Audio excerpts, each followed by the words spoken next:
We got Jesse Ventura coming in today, who believes that, the government took down the Twin Towers, we're learning? Yeah, apparently he's of that mindset that it was a controlled explosion, blah, blah, blah. We'll have to see what his side is. Well, we don't have to study for our Jesse Ventura interview today.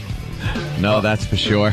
It's going to be a bit heated. I heard Let's start building our wall between us and the interview. Yeah. I heard him on Larry King, I don't know, maybe a week ago, and he sounded quite reasonable about a lot of political things, about George Bush and the candidates, Hillary and Obama. Sounded reasonable.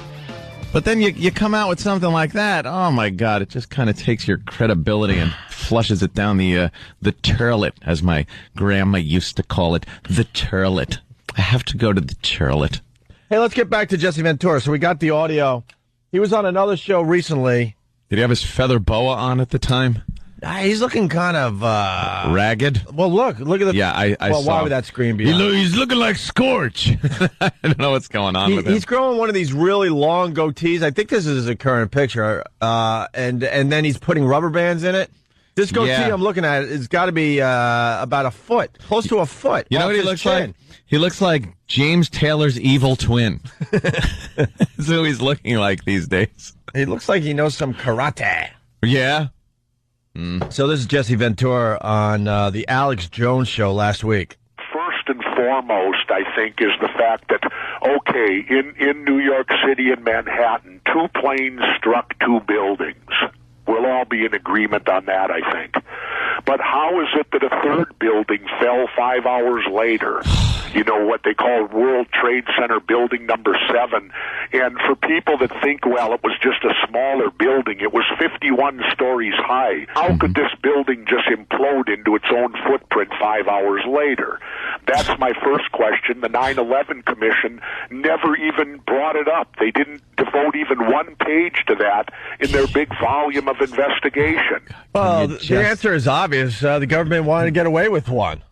Yeah. You dope. Can you just maybe accept the fact that when 2 giant skyscrapers plummet right next to this building, that perhaps some damage is going to be done to it and it will fall down, and that a fire inside of it can weaken the structure, and that there isn't a precedent for this?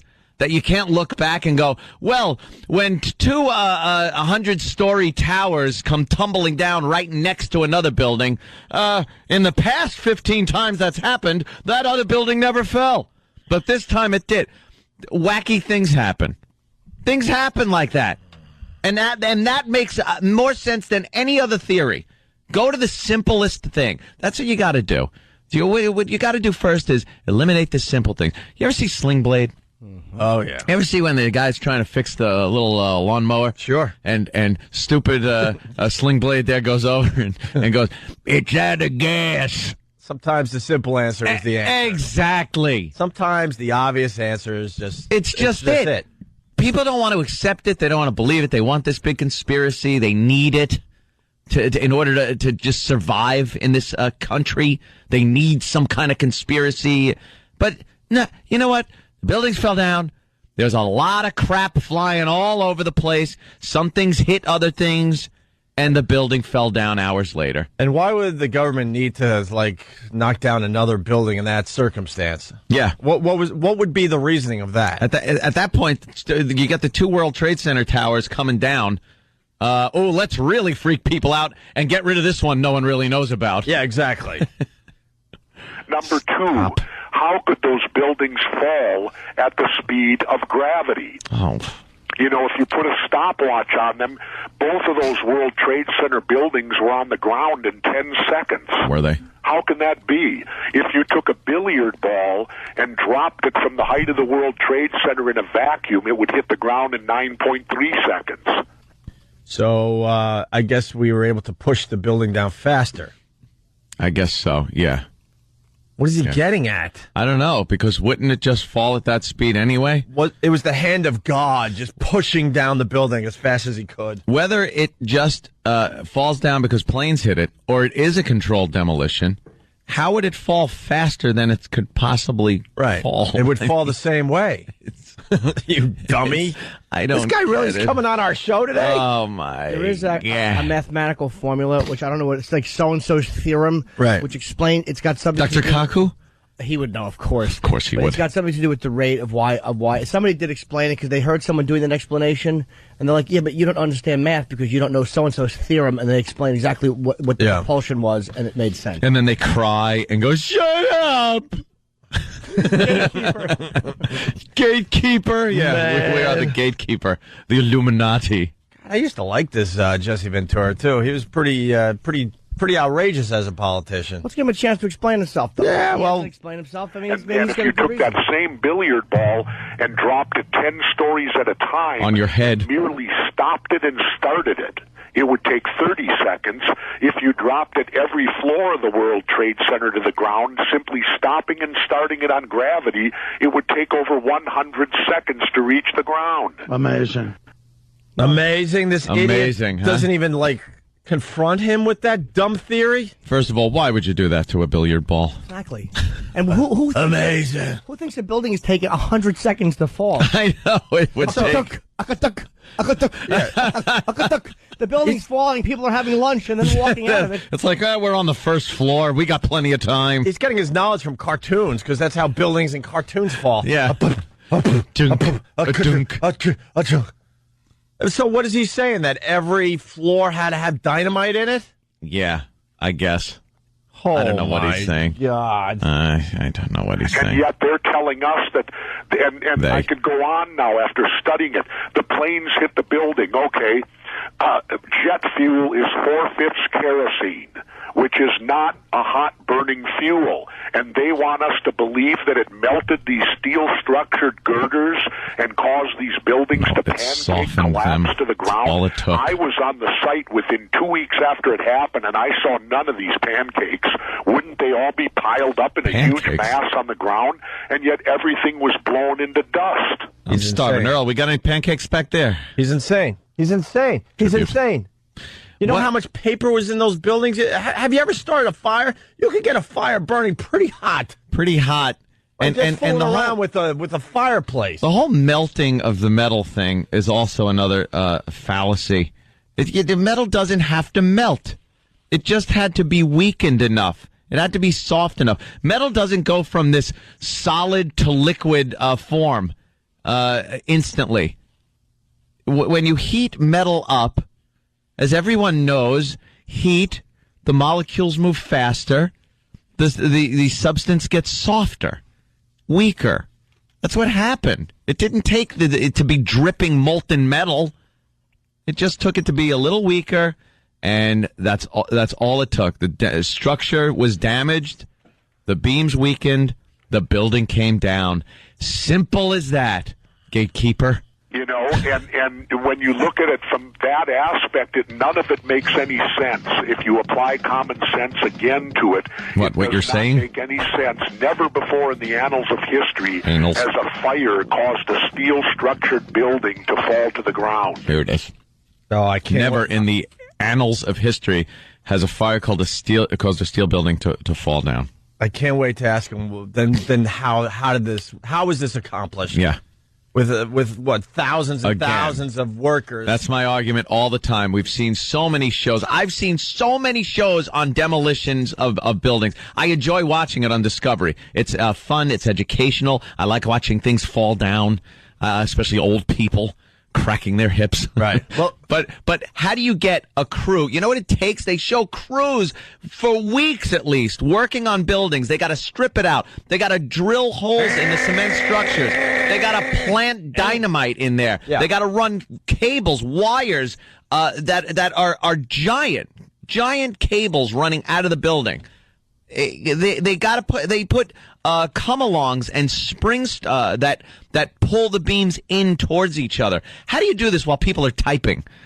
And how do you wire it all together to one little kapooey thing. To one hitting kablammy thing. Yeah. The plunger thing that Wile E. Coyote pushes down cleverly. Time for the kapooey. I don't know how, but the Roadrunner has taken the dynamite and moved it right behind the stupid coyote, and he never knows. Well, he hits the plunger. Also, the tragic ending of Tom from Tom and Jerry all the time. Yes. He does that constantly, blowing himself up with the plunger thingy. Well, this is what Ventura thinks happened. You've worked with explosives. What does it look like to you?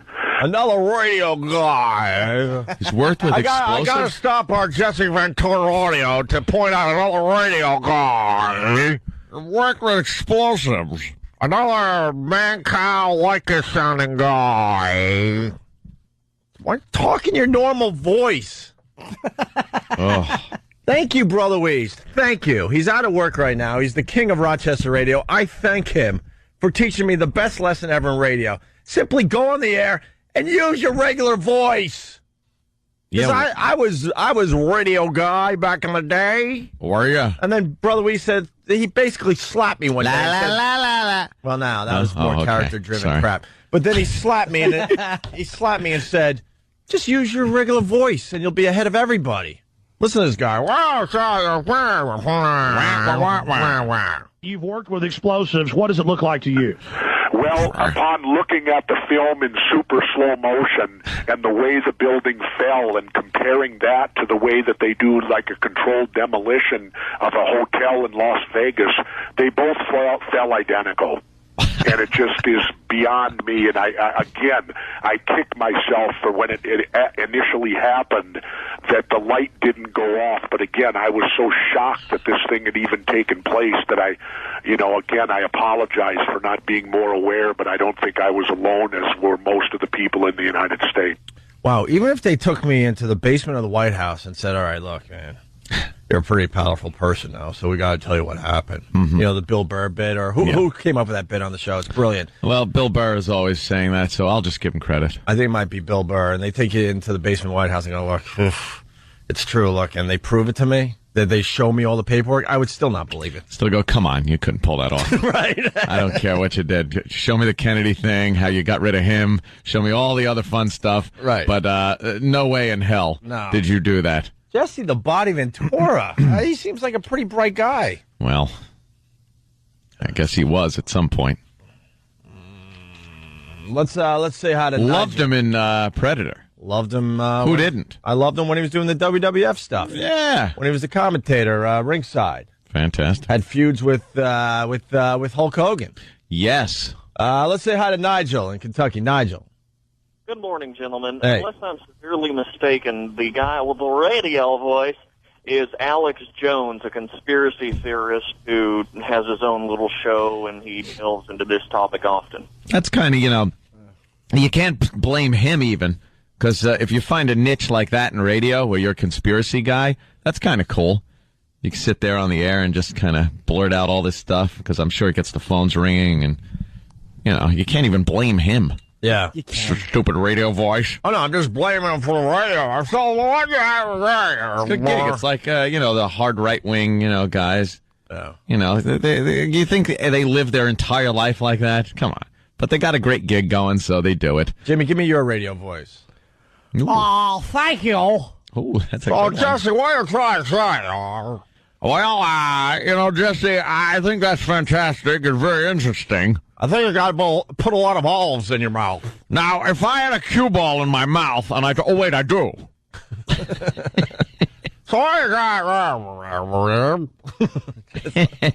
Why do you think the government would do that? Ooh, that's good, Jimmy. Thank you. Yeah, I like that. I see enough of these hacks when I'm on the road.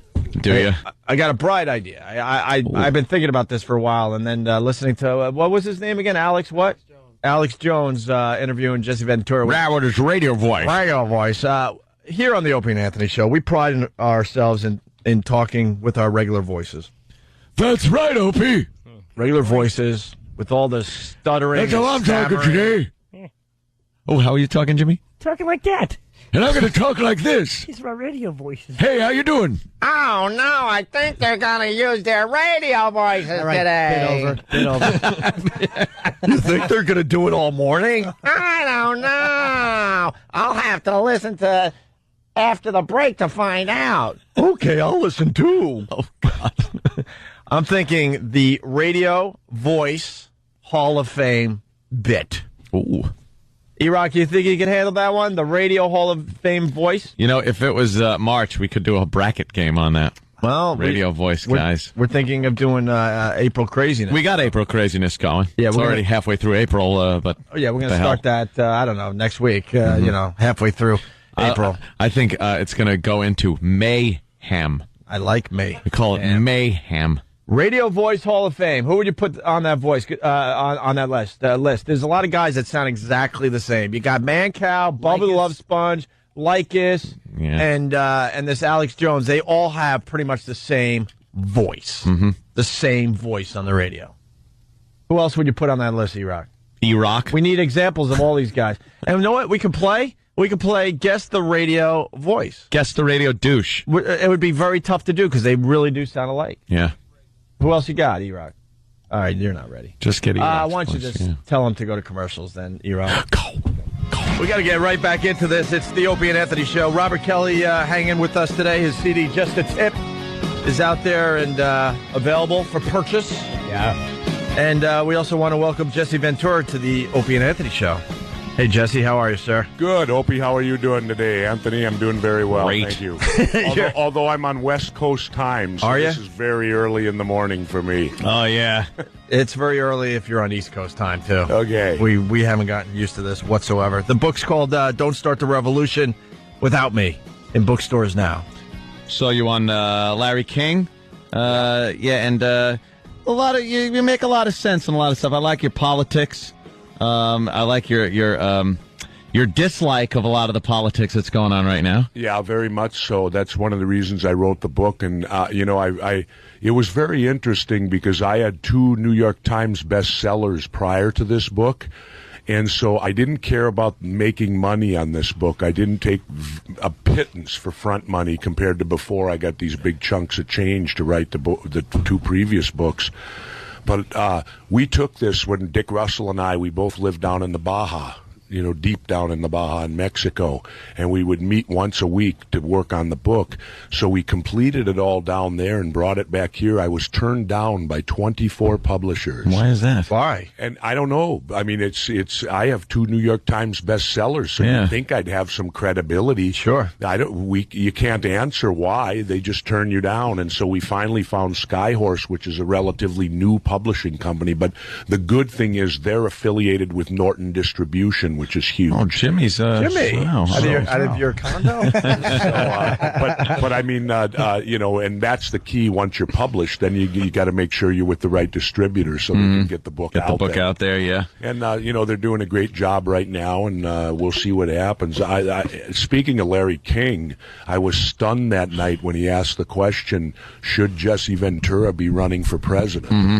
And he had 15,000 people respond. 88% said yes. 88. I figured if I'd get 60, that would be tremendous. Well, was he implying you should, or he thought you were? No. Larry's Larry's really a little out of it what's there. going on. No. Aren't you president? And no, I'm not running. I would have to sit down, and my wife, after 32 years, might leave me if I did. So, well, the whole thing is, there seems to be this want for change from the people in this country, but it looks like business as usual. Even Obama is running on this campaign of change, yet it's still Washington politics. You're pretty extreme in your want and your the way you would execute a change in this country. You mean common sense is now extreme? So that's what I liked about what you had to say and what I was listening to. It sounds very sensible. Yeah, well, I've always been a common sense person, and as much as Barack Obama talks change, he's still just another Democrat, and he will have his strings pulled by the Democratic Party. They're all puppets, and that's where I'm different. Well, that's what I was listening to you saying. No party. You said that there shouldn't even be parties. That's how I feel about it. I think you should run on who you are, and not on.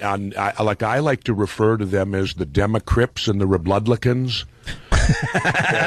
They're the same as the Crips and Blood street gang, only these guys wear Brooks Brothers suits. Yeah, you hate the two-party system, obviously. Yeah, well, I hate the two parties because they have no credibility. If I can tell a story quickly, when I ran for mayor of Brooklyn Park, the sixth largest city in Minnesota, way back in 1990, it was a nonpartisan election, which means there's no party involvement because it's a local election, which many of them are.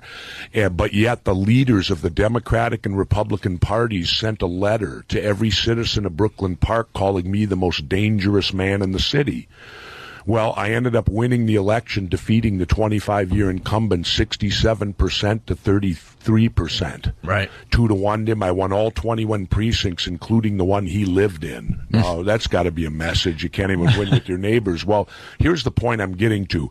After I won that election, 2 weeks later, these two parties then came courting me independently to join them. Mm-hmm. And I said to them, but why would you want the most dangerous man in the city? You know, a month ago, you wrote letters to the people of Brooklyn Park, and now because I won, I'm now an important person who should be part of your party. You don't even care what I stand for. And that showed me clearly they have no credibility whatsoever. Yeah, that's part of the Washington politics where they'll beat the crap out of each other. Yeah. Well, I'm talking about now with Obama and Hillary especially. Yeah. They will beat the crap out of each other until one of them becomes the candidate, and then the other one's going to hop on board and talk about how great they are. And where is the credibility? It's just none. Yeah. With them, they have no credibility, these two parties. It's whether you can win and deliver a victory for them, right? And then will you stay in line with them? March in their lockstep once you do get their nomination or go on to win as a part of their two parties. Mm-hmm. You obviously have a passion for politics. Why did you get into it so late in your life? I never really had a passion for it, and I never expected to get into it. It seems like it came out of nowhere, though, because we obviously all know you from the wrestling and it was a new job. It actually started in that mayoral race. Right. I lived in a neighborhood that had a big, huge wetland, and they were going to give us concrete curb and gutter. And of course, when they gather water, they have to put it somewhere. Well, we were right next to the Mississippi River, and it was illegal for them to put this water into the Mississippi River, so they were going to all pump it into this wetland. And 400 of us in our neighborhood signed a petition to City Hall and took it up there saying that was unacceptable. Well, we were voted down 7-0. And I sat back and thought, I could have accepted 5-2 or 4-3. We couldn't convince one of these people, not one. 400 people, that's a lot for a neighborhood, right? In a smaller city. Mm-hmm. And so it was at that point I started paying attention to politics. And one day I was up there in an argument with them, and I was at the podium, because in city council meetings, they're the grunts. They got to look the people right in the eye. That's why as a mayor, I know what it's like to be on the grunt level of politics. And I looked at the council and I said, and the mayor, the 25-year incumbent, and I said, you're going to make me run against you, aren't you?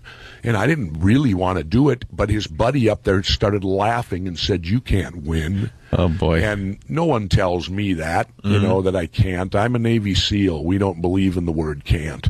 And so I knew when I walked out that night I was running for mayor, and I became the mayor. Then I did one term. Could have been reelected. I went back to the private sector for 4 years, and then I saw an injustice happening in Minnesota where we had huge budget surpluses, and these guys were spending it.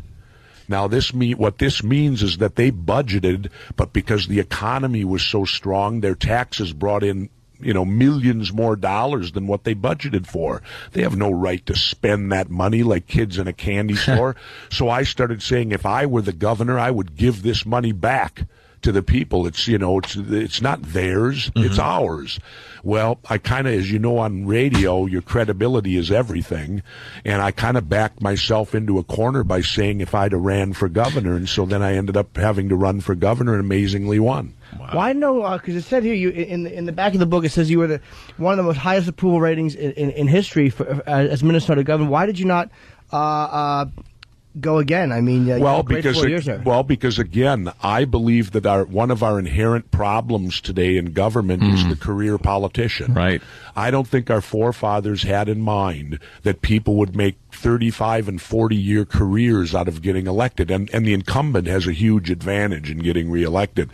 So I choose to only do one term and then go back to what I used to do. Imagine that concept, serving. And when you're done serving, going back. I was one of 2 independent governors. A lot of people don't know that Angus King of Maine was a 2-term independent governor up in Maine. And ironically, Minnesota and Maine every year lead the nation in voter turnout. So if you offer a viable third-party candidate or a third candidate, you're going to get a much higher voter turnout. Well, Angus, after serving 8 years as mayor, the media charged up to him and said, "Governor, what's it going to be now? Congress, the Senate?" Angus looked at him and said, "No, I'm going home."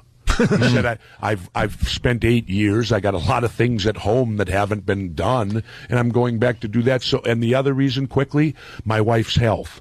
I didn't go public with this, but my wife contracted Epstein-Barr mono the moment I won governor, and it evolved into this chronic fatigue syndrome, and she paid hell for it. And I will say this, she means way more to me than holding any public office does. And so we've now been living in the Baja. Her health is completely back now. So, maybe I'm back now. But rest assured, if her health goes awry again, I've been married to her for 32 years, and she's the mother of my children. That's far more important to me than holding a political office, although I would say there are probably a few politicians that couldn't make that statement. By the way, I'm a statesman, not a politician. Statesmen come and serve and go back to what they used to do. Yeah. Politicians make it careers. Well, that's why you barely get any change. It's business as usual. It's the same people in there doing the same thing. There's no new ideas coming in because there's no new people with fresh new ideas. It really is tragic. I want to know some of your stances on some popular and unpopular issues going on. The war. How do you feel about that? I've opposed the Iraq war since before it happened, and I'll tell you my personal reasons for it. My father was a World War II veteran. My mother was a World War II veteran. She was a nurse in North Africa. My brother's a Vietnam veteran, as am I. I never believed that I would ever see my country line up our military at the border of another sovereign nation, regardless of a dictatorship. There's dozens of them out there. And we would invade that country, overthrow that government, and occupy it. That's what the Nazis did. That's what the communists did. And now we've done it. And I can't hold my country on a pedestal anymore because of George W. Bush. He is the orchestrator of this folly. He was a Vietnam draft dodger along with Cheney. I like to refer to them as chicken hawks. They were chicken when it was their time to go fight, and now they're hawks. And his National Guard service, if I would have served in the manner that he did, not showing up for duty station, allowing your flight physical to lapse by not showing up for it and losing your flight status of being a pilot, and all the things that he did, he dishonors my honorable discharge, because I do not believe I would have gotten an honorable discharge if I would have served in the manner that he did. He deserved only a general discharge, not an honorable one. When he took off and went to Harvard Business School, he was supposed to report to the National Guard unit up in Boston. He never did. That's an unauthorized absence. You get court-martialed for that generally. Now, you didn't fall for the thing. A lot of people were bamboozled by the weapons of mass destruction, and that was the reason we were going in. Because I got to be honest with you, at the beginning of the war, everybody was frothing at the mouth looking at this evidence on television and going, hey, if this guy's got all this stuff, maybe we do have to step in here, and he is a threat to national security and world security, the stability of the area. And then when we found out that this was all crap, all of a sudden the war took on this other thing of we must free these people. And again, the dictatorship, I don't care. If the people get aggravated enough at their leaders, there's supposed to be a revolution. This is the way it works, not some other country swooping in to put our values on people that don't really want. If you want freedom, you'll fight and die for it. Absolutely. Well, first of all, why was there a rush to war? He had no delivery mechanism, even if he had weapons of mass destruction. You have to have a delivery mechanism to get him here. You think Saddam Hussein had rockets that could reach the United States? Absolutely not. We were keeping a close eye on him. And if he certainly could reach anyone else like Israel, if he tried, you think the Israelis wouldn't respond? Guess again. Yeah. You know, the point was, what was the rush to war? The inspectors, he said he'd let them back in again. Why couldn't we wait 4 or 5 months for these inspectors to do their job? But it was like, oh no, we got to get in there before the inspectors get in there. There was this rush to war to get in there, you know. And like Richard Clark, the only honest guy who in front of the 9/11 Commission, the only one who apologized for 9/11. Like he said, the day after, they were talking Iraq. Remember that? And he was saying, but it was Al-Qaeda in Afghanistan, and they were saying, no, get us Iraq. Right. See, this was all a planned operation, you know, from top to bottom. And I'll tell you quite honestly now, I have my doubts about 9/11. Now that brings us there. We listened to some clips of you talking. Can we take a break because we're really late, and we'll pick it up with the 9/11 stuff? Because like Ann said, we start our show because we found that really interesting, and we definitely don't agree with you. But I wanted to get into this and see. Well, we'll see how, let's have some fun with that, and we'll see how you counter. My point is, why is it? Well, no, stop. All right. After the break, trust me, we'll give you the floor. How about please stop? Just stop. Yeah. 6'8" and he's a Navy SEAL. If you'd like to stop, we'd appreciate it. Just a good, stop. Go ahead. Stay seated. It's a good place. I understand. I understand. You got to go. No, you got to go to the break. Put the show on. Go ahead. All right. The book is called Don't Start the Revolution Without Me. It's Jesse Ventura. When we come back, we're going to talk about 9/11 big time. So stay there. Opie and Anthony. Got to get right back into this. The Opie and Anthony Show. We got Jesse Ventura in studio. Very interesting guest, by the way. Oh, he's great. The book is Don't Start the Revolution Without Me. It's in bookstores and on Amazon.com right now as we speak. And a couple of quick signings if you want to meet Jesse and get your book signed. Today's the 8th. I believe the 10th. He's going to be in New Jersey at Bookends Bookstore. It's a great independent bookstore in Ridgewood, New Jersey. It's really close to New York. And then April 11th, he will be at the Barnes & Noble on Route 3 in Clifton, also fairly accessible from New York City. That's at 7:30 p.m. on April 11th, and the Bookends in Jersey, 6:30 on the 10th. No book signings in New York City? Don't ask me. That's a little weird. That's beyond me. You got to talk to the publishers and all that stuff. I just go where I'm told. I think they're scared of you. They're scared of Jesse Ventura. He said none were available. Like a lot of the bookstores were saying nothing was available, so maybe they're feeling that this is they're scared. Problem. I don't know. They don't want to touch this project for some reason, which makes me want to read this book even more. Yeah, well, so the 9/11 thing. Where do we start with this? Well, first of all, let's start with the fact that why our president would stonewall any investigation for 2 years. Mm-hmm. Why would you do that? I was an elected official. If something like that would have happened on my watch, I would welcome the investigation immediately so that we could learn from it and hopefully be able to stop it from ever happening again. Why would our president, the only reason he finally agreed to it was the fact that the survivors of it, the relatives, put so much political pressure that they had to finally succumb to the pressure. So why would he do that? I think there was this feeling of, we must protect national security. There are secrets that need to be kept. I'm not saying it's right or wrong, but anytime you have a big event, there seems to be... Or anytime they want to cover up something, they throw it into national security, which means we're not allowed to see it. That too. But now the problem I have with this 9/11 conspiracy... Wait. And let me lead for a moment on this. Why is it that... You're bigger. You're an ex-Navy SEAL. Go ahead. Okay. Well, no. Why is it that if you simply bring it up and you have questions, you're immediately attacked? Your credibility, not you guys. Not you guys. Your credibility's attacked. They attack you and call you a conspiracy theorist. Okay, the government's is just a conspiracy theory too. There's no proof to what they've told us. Now, what they want us to believe and what they've sold us is that 19 Islamic radical terrorists came to this country armed with box cutters. And they defeated our multi-billion-dollar air defense system, all while taking orders from a bearded guy in a cave in Afghanistan. Now that's when you phrase it like that, it sounds oversimplified ludicrous. version. What I'll do you tell mean? you what. That oversimplified. Yeah, that's what they it's told very us happened. oversimplified. That is what happened. I think what happened. Yes, box cutters. Now, in this day and age, if someone pulls a box cutter out on a plane, he's going to get his ass handed to him by the entire group of passengers.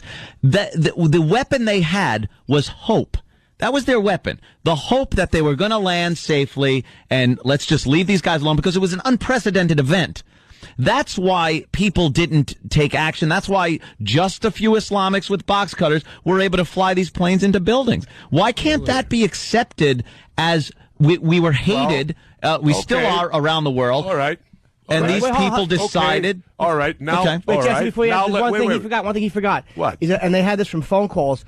From people. Yeah, the phone calls right, that don't work no, from that height. Right, but they were a lot lower when they were coming to the buildings. Oh, okay. Okay. Was that always make it convenient answer here? Well, that's accurate. Yeah. Okay. They weren't at 30,000 feet. It's the bottom line. They thought they had bombs. I'm saying that's another thing is they thought they were going to. How come we couldn't find the black boxes? The two black boxes, the indestructible black boxes that you could. They've had planes fly into. Mountains, and they find the black boxes. Yet the two that hit the trade centers, those convenient black boxes, could never be located. Did they also wait find a minute. computer monitors or any of that stuff? Wait. In the wreckage? Wait a minute. These are indestructible. They're designed to survive a crash. Right. Yet they found supposedly the paper passport of one of the hijackers. That conveniently they could find that, but not the black boxes. I would never say there's not huge inconsistencies. All right. Okay. Now let's go on. Let's go on to the strikes themselves. Explain to me how these buildings could fall at the rate of gravity. How they could fall at the rate of gravity? Yeah, if you took a billiard ball and dropped it in a vacuum, it would hit the ground in 9.3 seconds from that height. These buildings were down in 10. So what? Now, wait a minute. Go to physics for a moment. You've got a moving object hitting one that's not. They're telling us they pancaked all the way to the ground. What, with no resistance? But they also had... There was no resistance at all. There's also something with the building's design where they kind of bowed out like a bow because of the way the buildings were designed. I mean, there was like a... Picture two bows being kind of bent out, so things are just falling through. And there was also, I heard this argument made, and the building design. There's a formula which explains. The building was designed to withstand a 707, which is a bigger plane. Right, but first of all, and all these things that you're saying. Like the fact that this all I'm doing is asking questions. I know, but I'm saying that we're trying to give some kind of common sense answers, and we give a common sense answer. You're like, well, that's because every answer you have is convenient. They weren't at 30,000 feet making those phone calls, and if this blithering idiot government could pull off this massive conspiracy, why do you do it with airplanes? Why don't you just? I mean, if they could go through all this. Why don't you just park two trucks in the basement like was done in '93 and do it that way? A, you kill more people. B, you remove the nonsensical, the equation of the airplanes, all the phone calls that were made to loved ones. There's Arabs on the plane. Yeah, they and said. Some of those neat phone calls that were made, did you ever call your mom and use your last name? Some of the calls, the last name was, "Hi, Mom, this is..." And they used their last name. So what's the explanation to that? That's irrelevant. Yeah. Those are small things. Let's talk about... Maybe they were doing that to leave a final record of themselves because they were dying. Let's talk about the plane fuel. It's 4/5 kerosene. Plane fuel. Doesn't burn hot. Kerosene. Now, if you use a burner when you go camping, you use propane. That burns way hotter than kerosene. So by using their logic... if I turn my propane camp stove on for like 4 hours with the flames, shouldn't the grates melt? But they don't, do they? Yet they have us believing that kerosene could melt I-beam construction steel in a building. It just softened it. Wait. And the smoke got continually darker. Now, any fireman will tell you that when smoke gets continually darker, it's because of lack of oxygen, which means the fires were cooling, then why don't not getting hotter. Firemen don't agree with you. Firemen think that what happened. A lot of firemen agree with me. I've never met one. We've had a tremendous amount of cops listen to this show. I've never met a fireman that's thought that. All right. Ever. All right. Getting back to the original thing, why, if you bring up questions on this, are you attacked? No one's attacking you. We're bringing up questions. You. But we're bringing up questions, you know what? too. We're bringing up questions, too. You're not answering the questions. I'll answer you. I don't have the answers. I'm not saying that I do. I'll let you know why. Nobody's given me an adequate answer on. And okay, now I realize that the world probably knows more about demolition than I do. Even though I spent 4 years as a member of the Navy underwater demolition team, and I was trained by Chief Warrant Officer Casey, who I consider the greatest demo man on the planet. But yet don't judge me to have any knowledge of demolition. But then don't you know that what it takes to bring down a building in a controlled blast, right. the preparation work, the time, the stripping of the building, the pulling of beams with come-alongs. How do you do that in an office building? Okay, all your 4 main structured beams were severed perfectly towards the inside. That's what you do with a shape charge so it doesn't blow up outside. Now, where did this happen? Right in those buildings. But how do they get it done without anyone noticing the work that was being done? If you check on it, you'll find out that there were floors shut down weeks prior to for maintenance work where people were told not to come into work that day because they couldn't get to their floor that day. Maintenance was going on. My next point is this. How do 2 planes drop 3 buildings? World Trade Center Building 7, 51 stories high. Have you ever seen the tape of it? Oh, It imploded into its own footprint. I did. Now, they tell us that happened from debris hitting it. When 2 100-story buildings fall, you're going to get unprecedented debris. Yeah, powdered debris. Explain that to me, too. Why, when they fell, was all the cement blown to dust? It was powder. Remember the massive powder? Mm-hmm. Wouldn't it come down in big chunks?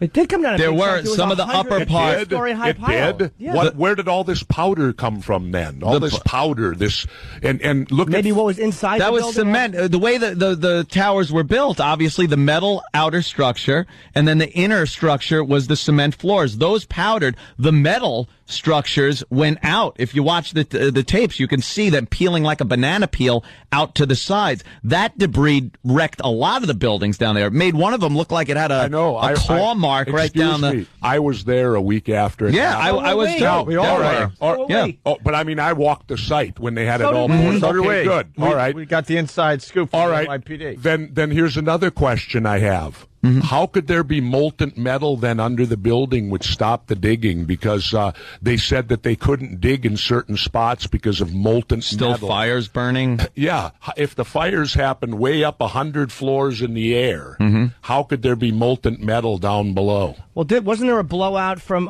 first of all, when the buildings fell, I imagine the fire didn't stay up there in midair. And also... they were brutal fires because never before has a fire dropped a steel structure building in the annals of history. But also we never had an explosion like that to watch in an office building that was constructed like that. And also remember, to answer your question, hold on, about the fire in the bottom. It was also alleged. Didn't you see the footage that was made by those French documentary guys?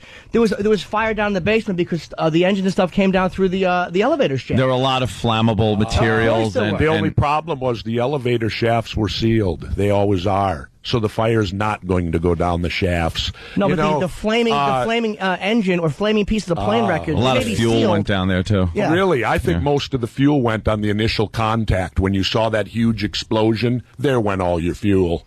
What have you said? You know, you're getting like Hollywood. You never run out of bullets. No, it's in Hollywood, when you have a gunfight, isn't it neat how they never run out of bullets? Where in reality, you got to carry it all yourself. But Jesse, what about the path of least resistance? What about looking at this as an objective person and saying there were extremists that despise us as a country? Whether their reasons are valid or not, I'm not even getting into that. Right. But they despise us as a country. They came up with a great plan and kicked our ass. Yes, they defeated our multi-billion-dollar Yes, they did. They did. Unfortunately. Okay. Time out now. Now, I'm going to ask this question. Okay. In my line of work in the Navy and the SEALs, you're not given the opportunity to fail. Right? Mm-hmm. All right. 9/11, 4,000 people died that day. If you recall a few months ago, do you remember when they moved those nuclear warheads from North Dakota down to like Louisiana, whatever it was, and they violated a bunch of security stuff? Well, I read 2 weeks later, 70 people lost their jobs over that. Now, with this huge, massive failure of our air defense system, Why was no one fired? Because the people who allowed it to happen, unfortunately, were the captains who opened the door and got their throats cut. Did they really violate the air defense system? But they were commercial airliners. Time. No, you can't. No. They were commercial airliners. Wait. How did they violate the air defense system? Simple. Because you remember when Payne Stewart died, the golfer? Yes. He took off from Florida in a private jet, not even a public one, a private jet. They lost contact with him. Within 20 minutes, they had a fighter jet up on the wing. The fighter pilot looked inside, saw them all slumped over, couldn't raise them, and said, I believe they're all dead, stayed with them till they went up into Dakota or whatever. Had they going to hit Omaha, he'd have blasted them out of the air, but they didn't. They went down in a field. Here's the failure. You had 4 commercial airliners all hijacked an hour apart, and not one of our jets ever made it up into the air. Not one jet got up there. That is a massive failure, and you can try to out-yell me and do all that you want. There is your failure. It's not out-yelling you, but you ask a question. You throw a question out, and I try to answer or at least speculate, and then you go, oh, okay, time, and you just barrel over it. It's like, that's not right. We can all just ask questions that don't have an answer to them. I don't know why nobody was fired, but because I don't know who was fired or why they weren't fired, that does not mean that the government set up 9/11 and I didn't see what I thought I saw. Jim, the reason why they weren't fired. I know why they weren't fired. You don't know why they weren't fired. I know why they weren't fired. They weren't. I actually talked to an American airline pilot 2 days after it happened, and it was protocol. They had to negotiate with terrorists. Anybody who was going to take over the plane, they had to go out and talk to them and try to negotiate to get the plane down and keep everybody safe. That's what they were supposed to do. They weren't. Now it's lock the door. Nobody gets in. We drop the plane. I'm not even talking about that. I'm talking about our air defense. Our air defense, right. Why weren't there? Up there? Where were they? They totally and 70 people lost their jobs or were demoted over this little spectacle in North Dakota. This one, nobody lost their job. Why? Well, if you start firing people, then there's going to be investigations, aren't there? But if you don't fire anybody, business as usual, everything moves right along. So you think that the supervisors knew that commercial airliners were by our government, were being flown into buildings through this whole thing, or just... But they knew they were hijacked. I've been there. So why didn't... I've been there, and I've watched air controllers. Every plane in America has people watching it at every second. These planes went out and made U-turns over Ohio and all that and started heading back this way. Where was the bells? Well, all they got to do is say, we got a plane that's way off course. First of all, there was no thing, we're hijacking this plane. Well, wait a minute. No one could believe it because we were all doing war ops up in Alaska at that time. The air traffic controllers couldn't believe the flight pattern. They didn't know exactly what was happening. No one said, this is a hijacked plane. This is what we want. So all they did was they lost communication with pilots. They saw them flying erratically, and then all of a sudden one hits the building, and then X amount of minutes later, the other one hits the building. An hour later. Okay, whatever. But what does that mean? An hour later? So what does that mean? What do you think happened? That means that somebody had people standing down. That's JFK, Oliver Stone terminology. But I'm saying to stand down. So the government called the military. Have you been in the military? No. But I'm asking you. Have you been in the military? And I'm telling you no. Okay, then you don't know. But I know stand down is a real term. But I'm saying that was from the movie JFK. Someone said stand down. So do you really think someone called and said stand down? You can't keep a secret between 10 people, but all of a sudden this massive thing that killed 4,000 citizens, everyone's willing to keep quiet about. No.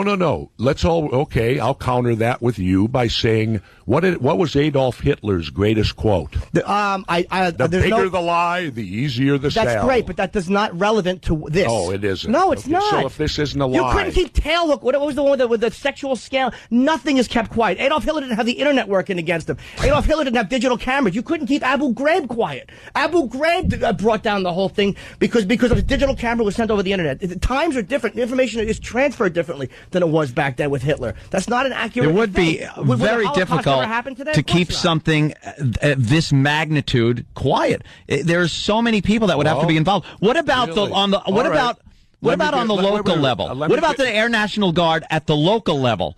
That it doesn't go all the way up to the top.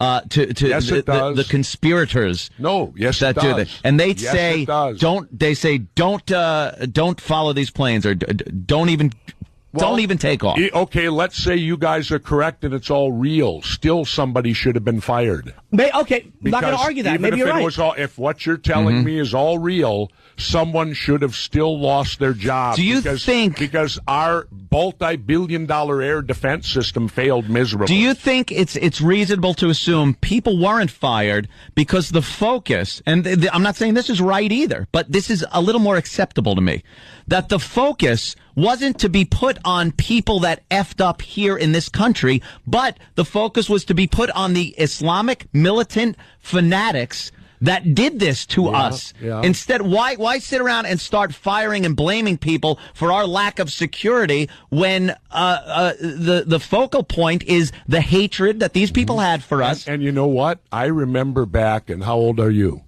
44. Okay, you're a little light, but I remember back when I was trying to get laid by younger women here. When I was a young teenager, and they told me Lyndon Johnson got on television and said our boys are floating in the water.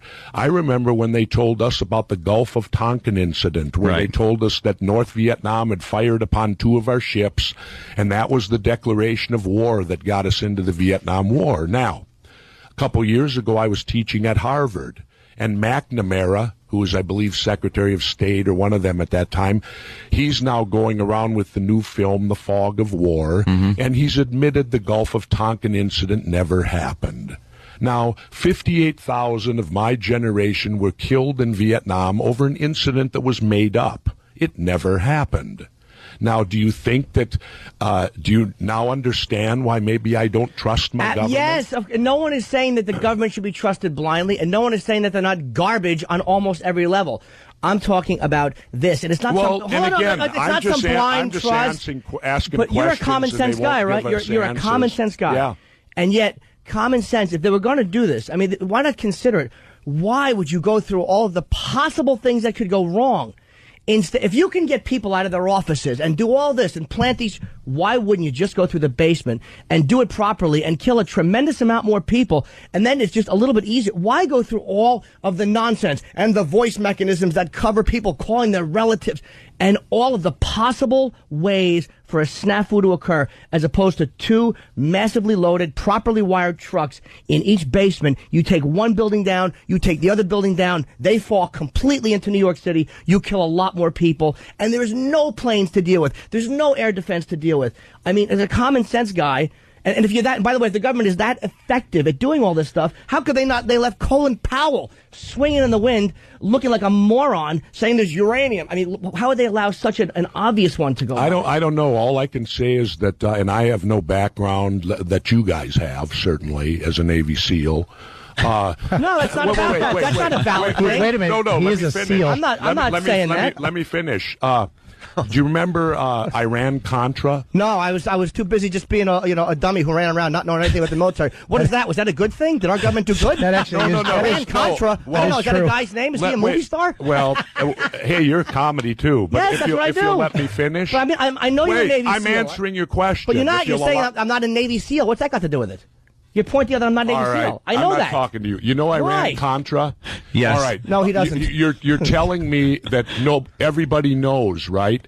Well, I had a good friend of mine that I served with in the SEAL team who came back as an officer. He ended up on SEAL Team 6 with Dick Marcinko, the anti-terrorist SEAL unit, right? Mm-hmm. He was sitting at home watching television when Iran-Contra broke, and he perked up and said, wow, I was part of that. See, everything is compartmentalized in the government. A doesn't know what B's always doing because you're given an order, and you're given an order, okay, you're going to take this from point A to point B. That's all you know. You know what? You don't know the big picture. Okay. You're just operational, at operational level, doing things that you're made to do. And I understand. I'm just saying that this gentleman was a member of SEAL Team 6. It was part of Iran. He had no idea he was part of Arms for Hostages. He was given a job to deliver something from point A to point B, and then when it broke, he then went, wow, I was part of that. Would he then admit to that? No, he wouldn't. Let me tell you the difference. Regular people, because it was an illegal activity, right. And if he admitted to that, he possibly could have faced charges. Let me tell you the big difference, though, and I'm sure you will. Your military experience does come into play when you're talking about things like the Gulf of Tonkin. Yes, and Iran-Contra. Absolutely. I'll agree with that. But those two incidents also were completely military. Completely military, which, if you ask me, it's a lot easier to deal with and keep quiet than airliners that are full of civilians. You got to bring in terrorists. Who would you admit have to have to it? It's mass murder. Someone's going to admit to be. Somebody would talk about it. It's when you start involving massive amounts of civilians you guys and, are right. and commercial aircraft. You've won me over. We weren't trying to win you over. You've won me over. But you won't address you ran right over the possible as a common sense guy, and you are a common sense dude. No, I'm not. I'm a radical. You won't look at why they wouldn't go through the basement. That's a valid question. You're asking a lot of questions, and I'm asking a common sense question. I can't answer why. Doesn't that, as a smart guy, make any sense? Sure. Why wouldn't they? It's other options. But it's an option that was very hard to do. And you're now telling me that they should have done it this way, even though they were successful the way they did do it? I don't. Because then why would they have to do it your way because I don't when think they were already successful? Come on, now that's cheating. Way. I don't think they were successful because I don't believe it happened. So I'm playing the same game. I'm being speculative. It did happen. Why can't you believe it was just terrorists? I can. Oh, you can. But I believe we were complacent. Yeah, okay. Complacent. I believe we were ignorant. I believe we were complacent. I believe we were careless. I believe we thought we were untouchable. It could be beyond that. I don't believe. You don't believe that, like the Gulf of Tonkin incident that we would orchestrate? You don't believe the Ruckstag fire back in Germany where the Nazis blamed the communists to get the country in an uproar to go to war? And then later they found out that it was the Nazis who did it. What's the end game? What's the end game of the government thing? What did we want? The end game is controlling the oil in the Middle East. So we wanted to go into the Middle East. Don't you think it would have been a lot simpler to come up with some weapons of mass destruction? And how about we put a few of them thousands of miles away from the media and everything else and say, look what we found. Here's our reason to go in. We had him under sanctions for years. We were still flying over his country and not allowing planes to fly there. We could have done anything we wanted and said he did anything we said he did to get our people into Iraq. Yet this huge scheme has to come out. You're right. Where we kill civilians. Anthony, you needed everybody. Anthony, you needed the whole country behind them. Democrats, Republicans. The country we loved beating up Iraq. Who didn't love Gulf War I? It was like The Godfather. I wanted part two. No, after September 11th, you didn't like the first one. You're wrong, Anthony. Where they invaded Kuwait. I'm not saying on a political level. Which Kuwait used to be part of Iraq and it was cut out and made it into its own country. So you believe Saddam was entitled to annex Kuwait? I got plenty of weird things. Not that I care. I could care less. Well, I also, believe the Pilgrims didn't have visas. and now we require them. Okay, fair enough. Wait, are you for open borders? Yeah. Wow, you are crazy. Jesus Christ. Jesse, that's from living down in Baja. No. I don't prefer living in East Berlin. Clearly, you guys like East Berlin. Yeah, because in East Berlin, you can come and go as you please. It's the same thing as being here. And because put a big we want our borders fence kind around of our closed. country, and we're the epitome of freedom, and yet our country is the most difficult country to travel in now. After September 11th, yes. We're supposed to be the country of freedom. And we were, and 19 guys came in because, and this is the problem with the communication, and you're right. And they came in from the where? CIA, they came in through via Canada, so we're putting a fence on Mexico. Hey, that seems logical. Well, with a lot of terrorists, I'll agree with you there. That seems logical. I'll agree with you there. Let's build a fence at Mexico, even though they came in from Canada. Well, that'll stop them next time. Well, I don't think we'll build a fence at Mexico. Yeah, look. All right. A good point. Good point. That's a dumb thing. It is hypocritical. That doesn't explain, and you're right about so many things about the government being dirty, but all of that doesn't explain how this You're right. government... You've convinced me. It's everything that the government told me. No, I'm agreeing with you. It's everything they've told us. I shouldn't even ask a question. But no one's saying. Why do you say no one's saying you ask a question? I'm agreeing with you. Why are you fighting with me? No, I sense a little sarcasm. You've convinced me. All right, good. You've convinced me. We're good at sarcasm. That my government would never lie to me. My government. You're being silly, Jess. I'm not. Jess, you're being a goose. My country, right or wrong? Absolutely, it certainly is. You know and they what? did Wait the a voice minute. tracking. No, wait a minute. You know what you guys need to listen to? I waited. Okay. Who said the quote, dissension is the greatest form of patriotism? Bush in the planning room when he was going, and you do the voice tracking that makes their own families think it's them. Yeah, I'm not stupid. No, me too, because I think the government's always right. They never I'll lie. ask you a legitimate question. I've been asking it to you, too, and you keep telling me I'm not a Navy SEAL. I don't know, obviously, or I would tell you. I would love to be able to just shut you down with a brilliant answer, but I don't know.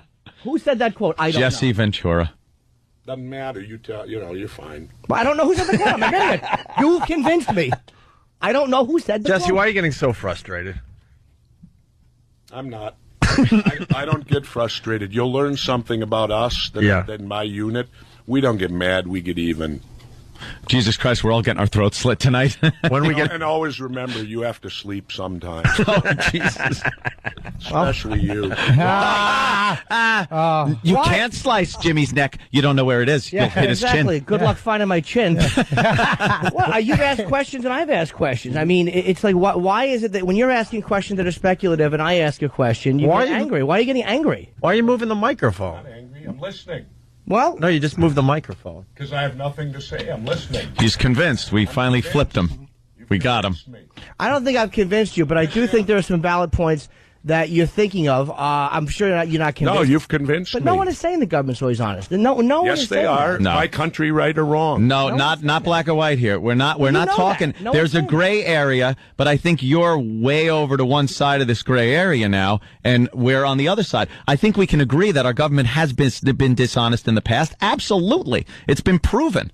But to use that as some kind of cornerstone to this conspiracy theory on 9/11 doesn't make sense. It's like back when I grew up in the 60s, the only type of assassinations were all lone nuts. There was never, ever another person involved in any of the assassinations of the 60s. You had a lone nut kill JFK. You had a lone nut kill Martin Luther King. You had a lone nut kill Robert F. Kennedy. And Malcolm X. Yeah, another lone nut. Well, a couple lone nuts. No, that was a conspiracy because there was more than one. The others were simply single, all of them single. What about the lone nut that tried to kill Gerald Ford, Squeaky Fromm? What about the lone nut that tried to kill Reagan? Wait. There were two. Sandra Good was with her, so that was more than one. She had the gun. That was more than one. All right, Hinckley. What about Hinckley? Yeah, there's never been what about Caesar? You're going back a little bit. What did Castro say to you about JFK? Caesar? What did Castro say to you about JFK? Castro told me that it was an inside job. He said that Oswald could not make the shots. He said that the Russians did not want Kennedy dead at that time because he was very close to them. And in fact, their quote to him about Kennedy was, "You can talk to this man." Mm-hmm. He said he didn't do it because he said, "Do I look suicidal?" He said, "I love my country very much, and if I would have did it, my country would have been wiped off the face of the earth." He also told me that at the time that it happened, that Kennedy had sent a writer from Paris named Jean Daniel to meet with Castro, and Daniel was setting up a secret meeting between the two of them, and Castro felt very strong that Kennedy may change the policy of the United States towards Cuba. And but this is naturally only Fidel's version of it. And had Kennedy done that, I'm sure there would have been a lot of angry people in this country who still believe that we should have this policy. I find it very interesting that we will trade unlimited with China, who is communist. I agree with this wholeheartedly. And yet Cuba, we don't, but I know the answer. What? Well, the answer is truly very simple. When Castro came in, he threw out all of our corporations. China's welcoming our corporations. So there's your example. If you welcome corporate America will wheel and deal with you all you want. But if you don't welcome corporate America, then you get, boycotted. Yeah, I think China's human rights record is abysmal. It's just, and why we have any kind of relationship with them is beyond me. I think the Cuban problem also is the fact that they're just holding a grudge against Fidel. I think there's an actual grudge that, this guy was the last communist holdout. I can't believe our country would do that. I could. Our country. Absolutely not. Us. I could. We would never hold a grudge. No, sir, we're perfect. We don't ever tell lies. Apple pie and baseball, ladies and germs, because that's what I believe. That's right. That's what I believe. It's all juggling and smiles, and Mom pecks you on the cheek. I don't think they ever did nothing wrong. No, sorry, Bob. I agree with you. They're terrific. We have to take a break. George Bush won fair and square. I think we have to agree to disagree on this one. Yeah, we might have to. No, you've convinced me. I won't ask we don't think we know sarcasm, sir. I won't ask another question about it. I got it straight right here. Neither will I. I'm fine. That's right. If you're going to ask a question, though, just remember basement. Basement. Why not the basement? That's a good question to ask. And why not? I guess you're an experienced guy that would know that. Not just common sense. Like you said, you use common sense. And I ain't no Navy SEAL, but I have common sense, too. And it does tell that if you're going to go through 500 steps... I can look at you and know you're I'm not a Navy small, SEAL. wimpy guy. Small, wimpy guy. But you know what we're good for? Using our heads. You know, while I was sitting around just being an overfed little fat boy, I used my head. And I thought common sense things all day. Yeah. Well, he kind of looks like a seal. If you look at him, Looks like a seal. Stop if you throw a ball, he'll actually bounce it on his nose. All right, listen. The book is Bobby piling on. What are you gonna do? I don't want to get beat up. The book is Don't Start the Revolution Without Me. It leads off where following your life as the governor of Minnesota and his decisions to leave politics after his first term, right? Not really. The book is about. All right. Well, not summarize. I mean, you're somewhat right. I finally talked the first time in 20 minutes. But the actual book is one thing is wrong. I take you on a trip with me from Minneapolis down to the Baja. There you go. Okay. And then along the way, of course, I do we have to talk? Things and whatever, you know. But it just leads me into many political things that I think about on a daily basis that about our country and all that stuff. And you really need to understand, too, guys, that I'm not very patriotic. My mother was a World War II vet. My father was a World War II vet, and my brother and I are Vietnam vets, but we're not a patriot. I think blind patriotism is one of the most dangerous things ever. Absolutely. And I don't agree or believe everything the government throws out at us. But there are certain things that I think can be looked at with common sense and using your own head. And that's where I stand on the whole thing. Jesse, you're a very interesting guy. Love having you on the show. I love when Jimmy gets so impassioned because we don't agree on something. This will bug the crap out of him for weeks, and anything that bothers Jimmy, we love. He's won me over, man. See? With his common sense and his knowledge of everything. And, you won me over too. I mean, look, something happened in 1960, and that's exactly the same thing that happened in 2001. I mean, I can agree with that. Well, remember, history repeats itself quite often. Absolutely. If you ever tried reading. No, I don't read at all. I don't read. Then you'd know. I watch TV, and they tell me what's going on, and I go, well, that's that. There you go. That's what I do. There you go. My God. I don't write neither. I got a crayon. Can I ask you something? Sure can. How many books did you read last winter? Not many. I was writing one. Face! Great. Well, I wrote one and read 16. But it was about me on that time. Good for you. That was about me. Plus, I do 5 hours of radio a day. No time to read. Ball's in your court. You read 16? All right. Well, what kind of books were they? Plus, I don't believe everything I read. So apparently, you believe everything you read. I don't. I watch and make my own I'm glad decisions. you think for me, too. I do. Why not? Yeah, absolutely. I mean, I'm not a Navy SEAL. I can't fight for you, so I might as well think for you. Because that's what short little nobodies do. We just sit around and think all day. I want to see him do that thing where he grabs Jimmy's head and just goes I'd prefer not to see that. Anthony, can you not say that? Hey, Jesse, I just want to let you know. By the way, I was also a bestseller. I'm sure not as high on the list as you were, but I was also a nonfiction bestseller. So that's what I was doing last winter to kind of counteract your implication that I'm an ass who doesn't read. I was doing that. Yeah. You're writing your second an ass book that now. does read. Yeah. Well, like I said, I did mine and read 16. All right. Well, you did more. So point Jesse. But you asked me how many I read. But then again, I live where I don't have a TV, so that helped too. Oh, okay. Well, if you did, then maybe we'd have a different argument. Like maybe you'd watch some of the footage over and over and go, "Oh yeah, that's kind of what happened." Well, I wrote a blog Not on having my a TV MySpace. doesn't make you smarter, though. You miss a lot of good shows. The Wire. I recommend it highly. Amazing. All right, we got to go. We got to take a break here. Yeah. Jesse, thanks, man. You are. I'm done. You guys told me I'd have the whole hour. I say you stay. Well, yeah. Well, we're running out of show. Let's go to other topics. You know, you guys got me off on that one. And join us. All right, good. There's plenty other topics. We've run out of show over here, but you can join us over at XM. No problem. Then we'll really. I got other commitments. And then we'll curse it. So. We'll start cursing over there. Call it quickly. Plug real quick the book signings he has. Yep. Jesse has 2 book signings.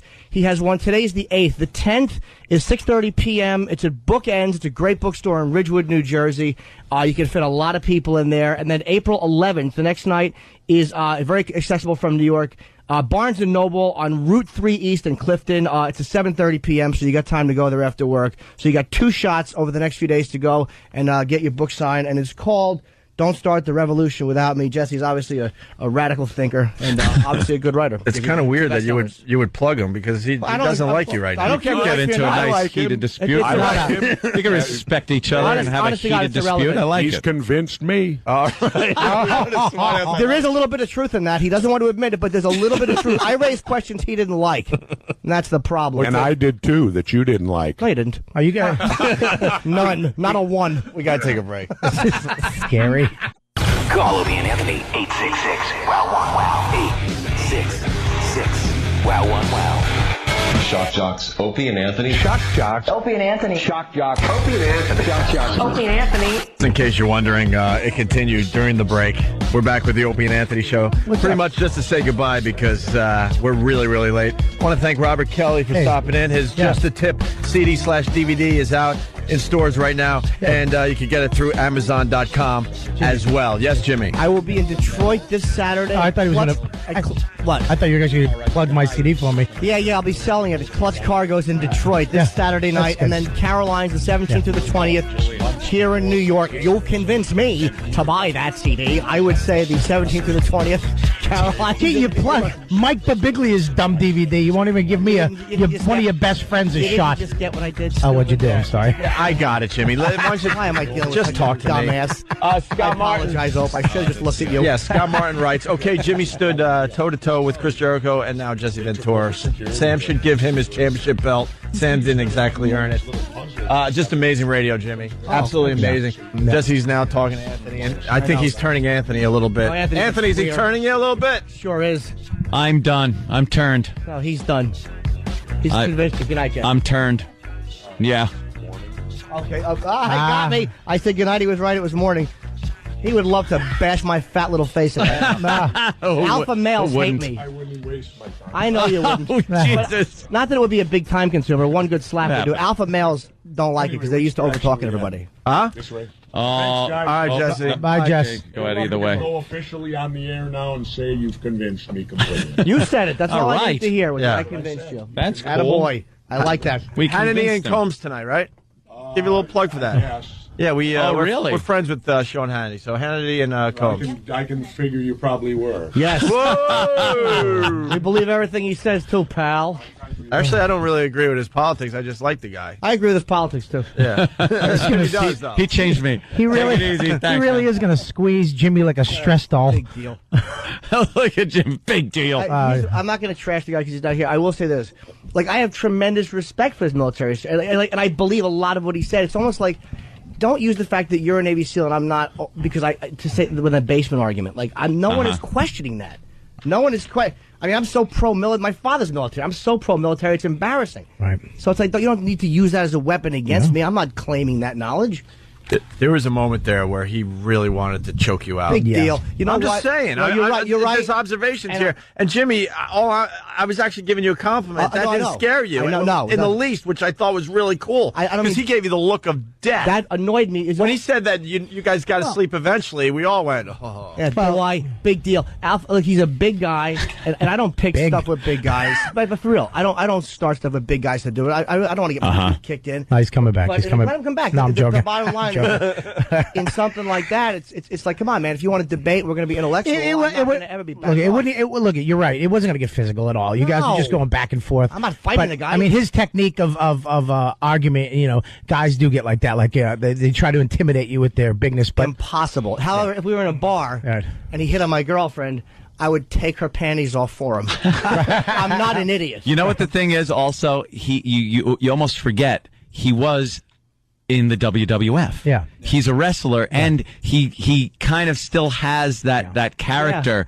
of a wrestler, which is, hey, you convinced me. Good, Go, and then that give and take kind of back and forth thing. Well, they used to actually. I mean, that guy like that. If you disagreed, had an argument, you would smack the guy on the head and, and go at it. That's hit you with a chair. Yeah, that's kind of what they did, And Jimmy would actually just, go down. I'm not saying he isn't passionate and believes in what he believes, which, but to me, that's fine. Right. That's fine. Believe what you want to believe and stuff, but don't put us on some far out ledge that we believe everything. Whack job it's like level, just like he has questions and probably doesn't believe everything with this whole conspiracy thing. I'm not saying the government is completely honest with everything either, including 9/11, but we just disagree wholeheartedly on the methods used to get us into the Middle East. And also that argument, instead of going, okay, that's a valid, this is what bugged me. Instead of going on a valid point, that's a valid point, maybe I could consider that. It became, you've convinced me. It's like, you think I've never argued and I don't know arguing tech? Stop it. You argue a lot. I'm not going to badmouth the guy. I got to say, Jimmy did stick up to him, but every time he did give a line, he gave it to Anthony instead of looking him directly in the eye. To Jesse? Yeah, that's not true at all. Jesse looked Jimmy right in the eye a few times. I was just kidding. I was just kidding. I want to apologize to the fine people that listen to us and watch us on Pal Talk because it crashed during that. So. Well, there was a lot of people wanting to check it out. Yeah, I know. Right? Yeah. However, I would suggest the book. It's obviously he's a controversial dude, and he's a best-selling author. You can't, and he served this country certainly a brave man in Vietnam. Yeah. Nothing bad to say about him as a guy. And an entertaining wrestler. Yes. Apparently a good governor. He needs new jeans, though. Yes, he does. And you notice that, too? Don't start the revolution without me. It's on sale now in bookstores. He had very old, faded jeans on. You can't trust a guy that has very old, faded jeans on. When you see those jeans coming towards the bridge of your nose with a leg drop. And it got pretty exciting in here today. Yes, Bob? I'm going to be in Houston Improv this weekend, and today my CD comes out in stores. Yes. Yeah, we really are pushing Bobby's CD big time. Robert Kelly, Just the Tip. Make sure you go and buy that. You want a lot of people to buy it today. I want them to go buy it because, I want, they think I'm going to sell 200 copies. I'd love to really stick it to Comedy Central. Also comes with a DVD. And look, as much as we tease Bob, he's a good comic, and it's a great package, dude.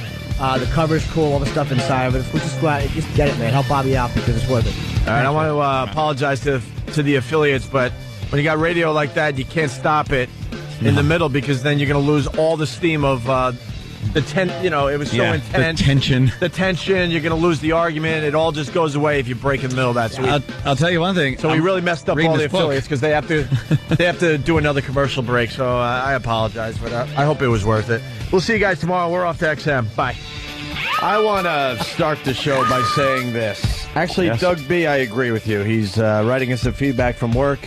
I do believe that Rick Delgado was right and that Jimmy Norton does wreck the Opie and Anthony show. Wow. Now that's saying something. Jimmy, you were amazing. Oh, thanks, man. Thank you. I'm kind of depressed because I like Jesse Ventura. I still like Jesse Ventura. But I'm just amazed that a guy that is as bright as he is just believes what he believes.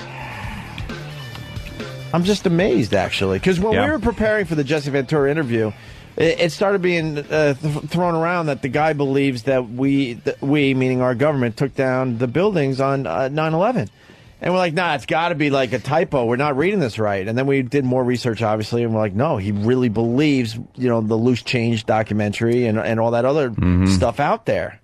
Yeah. I don't trust the government. I don't believe the government tells us everything, tells the truth. Of course not. On anywhere near the everything. But he claims to be asking questions. I'm just asking some questions, but it's like, no, you're not. He doesn't want answers. Vehemently agenda-driven and defending. And a lot of those Vietnam vets don't trust the government, with good reason. But that doesn't mean just because the government is scumbags that they did this. And military operations that he brought up in the past, that the government was involved in deception, that's a lot easier to pull off than so many civilians being involved in 9/11. So many how many people witnessed the Gulf of Tonkin, the ship being sunk? How many people actually witnessed that? How many people witnessed Iran-Contra? Civilians. This was a crime that was witnessed by millions upon millions of people. It's unprecedented. And Jimmy brought up a good point too. With today's technology, everybody has a camera phone, everybody has a video camera. You can't get away with anything without somebody actually getting it on video. Like this big conspiracy is going to be able to be pulled off with all the outlets we have today to share information, pictures, audio. It just doesn't happen like that. In 6.5 years, you would think someone would have come out of the woodwork and said, all right, look, I got to finally talk about one of the what I know. passengers would come out and say, look, they had us hidden. Jesus Christ, I'm getting tired of KFC. That's all they bring us. Aruba stinks. I'm bored. I think you'd get bored of Aruba. Was he saying, this wasn't on the air, that he doesn't even believe that Osama bin Laden is real or something? No, he's like, how do you hide a 6 foot... He was implying he may work for the CIA.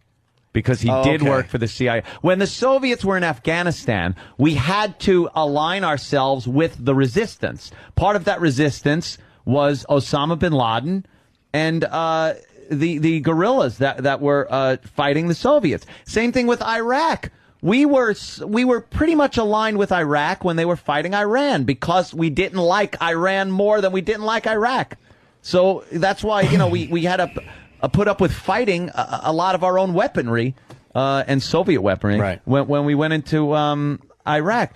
It happens. That's called world fucking politics. Things change. We helped the Taliban fight the Russians. Yeah, of course. Yeah. Listen, more importantly, Jeff from PA has a question. Yes, Jeff. Hey, Jimmy, were you able to get a picture with Jesse Ventura after the interview? No, I did it before. Yeah. He would have taken one after. He took one with me after, and he was annoyed with me. But he was really pissed with you. You guys couldn't. I'm sorry, but you couldn't see, but he actually pushed the microphone away from himself at one point. Yeah, we mentioned that. I'm like, why did you push the... Yeah. Something that has to be said. There are times we have guests that come in, and you get a weird vibe, or you get a weird vibe before they even come to the studio, just knowing that it might not go so well.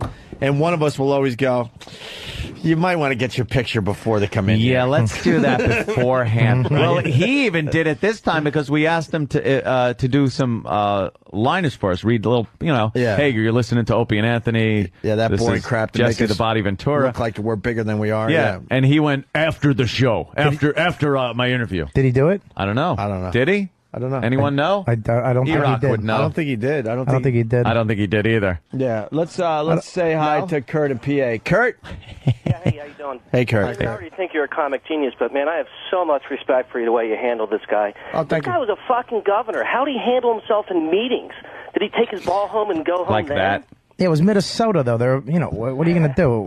They're and a true Navy SEAL, the way he blabs that shit out, most of these guys stay quiet. He just brings that shit up all the time. Well, I wish I would have thought of this, because as a soldier, it's almost like you were a soldier. How many soldiers are going to be willing to turn on their own countrymen and just mass murder them? I'm not saying none would be. But the scale of that operation, are you telling me that there's that many dirty fucking soldiers? And stop it. Right. I know too many military guys. Yeah, no, you're right. Navy SEAL guy there about him, his real service with the SEALs. Yeah. After that interview, we're walking over to XM, and I decided that I'm going to have a little intelligent conversation with E-Rock as we walk. And Jesus Christ! What? By the time we got to was that a fucking dream? Well, exactly. By the time we got to the building, I'm like, why did I even bother? Why did I even bother? I was trying to tell E-Rock because he's like a student of radio. I'm like, did he see something shiny? Right. It distracted him. I'm like, I got a couple yeahs, and I'm like, oh, you don't even get my point. Like, there are guys like Jesse Ventura that comes on to a show like ours, and he just assumes, because I really believe this show is way above radio. Way above other radio shows. Yeah. But when you get guests like Jesse Ventura, they don't study the radio business, so that he thinks he's coming in and he's going to just be able to... Slappy and Wappy show. Yeah, he's going to go on a Slappy and Wappy show and get to slap the host around a little bit and overpower the conversation. It's going to be my way, the highway, and that's it.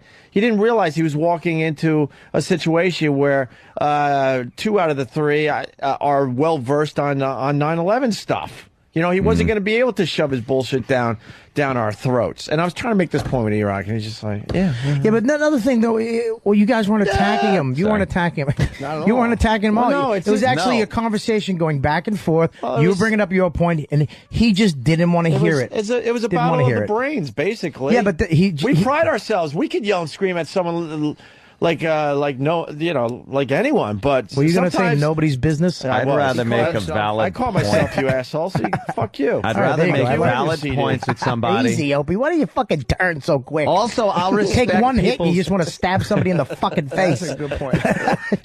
Good point. I'll respect people's opinions and ideologies and stuff, even if I think they're dopey personally. But I will let them bring it into the discussion and then try to, dispute it. That's what dialogue is. That's what a conversation is. An argument, whatever you want to call it. When he wasn't getting his way, he got really mad. Yeah. He started using that sarcasm.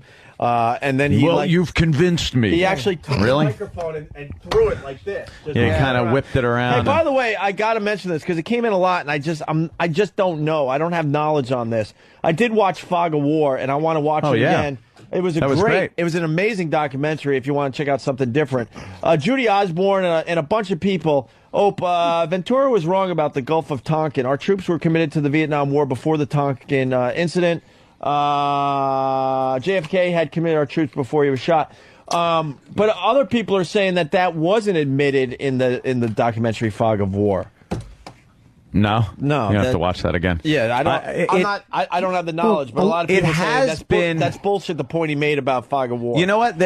I give a lot more credibility to the fact that the government was involved in some kind of hijinks with that to get us deeper into Vietnam. I know we were involved already, but there was a lot of it was as advisors. It was a limited amount of troops, and I know Johnson really wanted to throw a shitload more people in there, but but you know what? He needed a catalyst. The government, the government might have been involved. They might have known about and maybe let stuff slide, and it could have been like this could be perfect. Because I don't believe that they didn't know that we were going to be attacked somewhere, sometime by something. I think they probably knew that there was some kind of terrorist event that was going to happen. But in hindsight, you could add everything up and say, yeah, this is great. Look at all the facts that are here. But the bottom line is, it was so unfucking real that something like that could possibly happen. The FBI and the CIA, plus, they don't communicate. Yeah. They never communicate. Yep. One thing I want to say, too, I'm tired of guys doing this.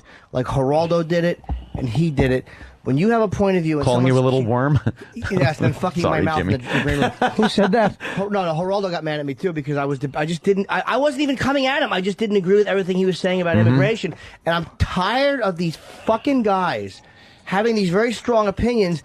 And then when they're debated on, I didn't say "fuck you, Geraldo" or "fuck you, Jeff." Right. Like all of a sudden they feel victimized. And they stop it, motherfucker. They might be getting mad, and they try to just toss you aside, like, I know I'm a fucking. Well, they might be getting mad because the way you wear your headphones with little ears sticking out. That might piss them off. You look like a half a retard. Can you put it on both ears? Hold on. Let me get in here. Let me get in here for a second because it's worth mentioning. This is why we truly do love our listeners as much as we scream and yell at you a lot. Dave B. from Philly, he writes, way above radio? What's up Eastside Dave's ass? Baby shit mustache, tongue scrapings. Yeah, you guys are so above and beyond. He forgot. Well, we got to fill up all this airtime and something in between these intelligent political debates. Yeah, but he's also forgetting, though. He's also forgetting, aside from this debate, he's forgetting a duty hat. Right. Duty hat. And fucking mousetrap. And duty hat. Jimmy and hot ice on the balls. Yeah, Jimmy putting pens up his ass because, black girls choose them. I guess we could come up with a bunch of them. If I see a chewed pen cap, anyone that does that in the workplace, I take the pen and I put it into my ass crack and I put it back in circulation. Chew that one. Oh, God. Hey, the other thing that was very interesting, the Jesse Ventura thing started off, we were all on the same side to start the interview. And then I saw him actually kind of fold his leg and get comfortable and he goes, and this 9/11 thing, he was ready for all of us to just completely agree. Yeah. And I'm like, oh, boy, you have no idea what you're getting Wait till yourself you into. see the facts I bring out on this one. Yeah, he goes, it all started with my son, and he told me, Dad, you got to read this stuff on the internet. And he really thought the next words out of our mouth was, oh, my God, I'm so with you. Good point. And that's when we said, whoa, slow down. Good point. But Good point. You guys debated this, a few times before. It's not like the first time you're having this conversation. You've talked in depth about this, but you guys weren't saying you're wrong. You were actually agreeing with some of what he said. I know. He is wrong, 100%. Whenever they bring up the point of the buildings coming down looking like a controlled demolition, why wouldn't it? Why wouldn't a building coming down like that look like a controlled demolition? And what's the problem with it looking like that? It doesn't mean it is one. And he said that some of the floors were closed, yeah. But his theory means that every floor had to have some kind of controlled explosion, right? I have a question. Can someone who knows... But he throws that whole point out the window by saying, look, it's a known fact, some of the floors were closed for business. Yeah, big deal. It's 220 stories combined. Yeah, you needed 220 floors closed. Can I just say something? I'm so dumb that I actually believe a couple times his sarcasm when he was like, I don't know anything. I was like, oh, he's admitting it. Jesus. Here's Robert, seriously? It didn't have, seriously? Bob didn't just say that. I was kidding. He didn't just say it. I have no idea. Bob didn't just say that. It's a comedy show. I was just trying to add. Oh, thanks. But can someone who knows math, there is a formula, and I just don't know it, where when I heard that argument about the floors falling, there's something with the way the things propel as they're coming down, term of light, whatever it is, there's a mathematical formula for that, and I heard someone shut somebody down because you don't understand this formula, and I don't know what it is. Is there anybody out there that really knows what that is for real? Because it does exist. Yeah, but if you ever saw a controlled detonation Never. in Vegas, they actually have to go in, smash certain walls down, take out support beams. You can't just go in, stick dynamite in a closet, and then cartoon? And blows up. Yeah, exactly. Dude, you know what? In next weeks, what are they going to do? Everybody's not going to go to work. Dude, it's a bunch of bullshit. Fucking lying. It happens just like that. You ever watch a controlled demolition? Dude, it takes weeks. All the furniture comes out. The furniture comes out. Hey, Voodoo Dick. Very good. Why do I fucking love when he does that? We're all doing it now. Because I pay attention to you. Yeah, Voodoo Dick from Long Beach writes, did Opie say, I said this, but I was reading someone else's instant feedback. Voodoo Dick writes, did Opie say JFK committed the troops before he was shot compared to what? All his post-mortem projects? All right. Well, that was very interesting radio, to say the least. Oh, God. It was. Oh, my God. Hanny's going to eat him up tonight on Hannity. Yep. Combs. Yeah, Hannity, he won't have enough time because he'll Hannity. Well, you that's the problem. That's why I think we got some great stuff out of him. Because on a TV show, you got 7 minutes, maybe. If you notice, too, Larry King is on the front of the book, his little quote about him. When you made your joke about Larry King, he really was like, he didn't get it. Yeah, I know. Because his buddy... it's the quote on the front. His buddy is just King. a big Jew head on shoulders. Let's go to Minnesota. Bert? What's up, Bert? What's up, man? Hey, Bert, how are you? Pretty good. Good. Yeah, I just want to give Jimmy props on that. All that douche ever did when he was governor of Minnesota was give $2,000 back to about 3/4 of the citizens. Otherwise, he didn't even finish his term. He left early, I believe. Thank you very much, man. Well, he did say his wife was sick. Yeah, his wife had health issues. Man, I would have liked $2,000. Yeah, really? To add it to your $32 million? I don't have $32 million. It's like 30 now. Let's go to... you convinced me. Well, good. Glad. Rob from... Your little ear is fucking killing me. Rob from Rhode Island. You see his big fucking ears? Yeah. Holy shit, how did they fucking not see him swimming for demolition? Those fucking elephant ears sticking out of the water. No! Get Jesse back in here. He's going to come out of your toilet and cut your balls off while you're shitting. He just heard me say it. I have to sleep. Yeah, and I will if you keep talking. I wish I would have thought of that shit. We might have your formula, Jim. Rob, Rhode Island. Hey, Jimmy, what's going on? I got your formula for you. Hi, Terminal Rob. velocity? Yes. About the building falling, I mean. Yeah. It's 9.8 meters per second for every second that it falls. And then it goes up to 180 miles an hour about. So if you're at the top floor by the time it got down, you got to figure how tall were the buildings. About 1,000 feet, say, in that area? 1,100 feet, not including the spire at the top. Right, of course. So by the time it got down to the bottom, it was hit 180 miles an hour. Wait. How many stories was the building? 110 stories. Oh, okay. No, 220, right? No, total. I was combining both buildings for floors being closed. You scared me because I did some quick math. I'm like, wow, there were a lot of short people in the Twin Towers. They would have had to be under 5 feet. It was a building filled with midgets. Let's say it was about 1,100 Being John feet. Malkovich. right. A building. A bunch of 4-foot floors in that. It also didn't start falling from the top floor. It started falling from, first of all, 10 floors down, and then the weight, especially the first one, fucking fell from a tremendous height. I mean, the middle of the building, like the 60th floor. Yeah. Or 70th floor. Yep. 79. Yeah, I'm not exactly sure, like, from that, because you're going to have weight coming down on it. So, but that's the formula to figure it out. I don't think it would really matter weight-wise when it comes to something like that. Hold on, sir. We have a maven. Go. Dude, listen. You don't do a good Bob Kelly. I don't do a good one. He does it way better. But if they actually will plan this, the government, just putting these people on the thing, I don't understand. Are they saying that the pilots were in on it too? Is that what they're saying? Is that what he's saying? I don't know. Is he saying that like the whole plane was in on this, smashing into the building? Yeah. How does that work? He'll probably say that nobody on the plane was in on it. Maybe he'll say that the plane didn't exist. Who knows what he'll say? Yeah, because he was disputing the fact that the terrorists actually took the planes over with nothing but box cutters and stuff. So was the whole plane in on it? Was the pilots in on it? Even if they weren't in on it, if they weren't in on it, they just said the government put terrorists on planes. They were supposed to. You can't. The odds that maybe somebody does do something. Yeah, and what if the that's plane what Jimmy was saying. There's so many things that could have happened. What if the plane doesn't hit it, but you have all these explosives ready to? That was the one I forgot. I've made that argument before. What if something happens and that fucking plane doesn't even take off? Yeah, right. What if there's a mechanical problem? Some kind of problem. And the fucking building, you don't think they would have searched the building and make sure all... That's the point I forgot. I need to make too many loose ends. That's the one I didn't. Too many fucking... loose change. Loose change. Let's go to Mongo the trucker. Mongo. Morning, guys. Good evening. Hello, Mongo. I was a fireman for 9 years, and the whole thing about fire can't bring down a steel building is bullshit. A normal house fire, the ceiling can get up to 1,000 degrees in a normal residential structure. So if you add jet fuel to it, all steel has to do is get to about 1,800 degrees to lose its tensile strength.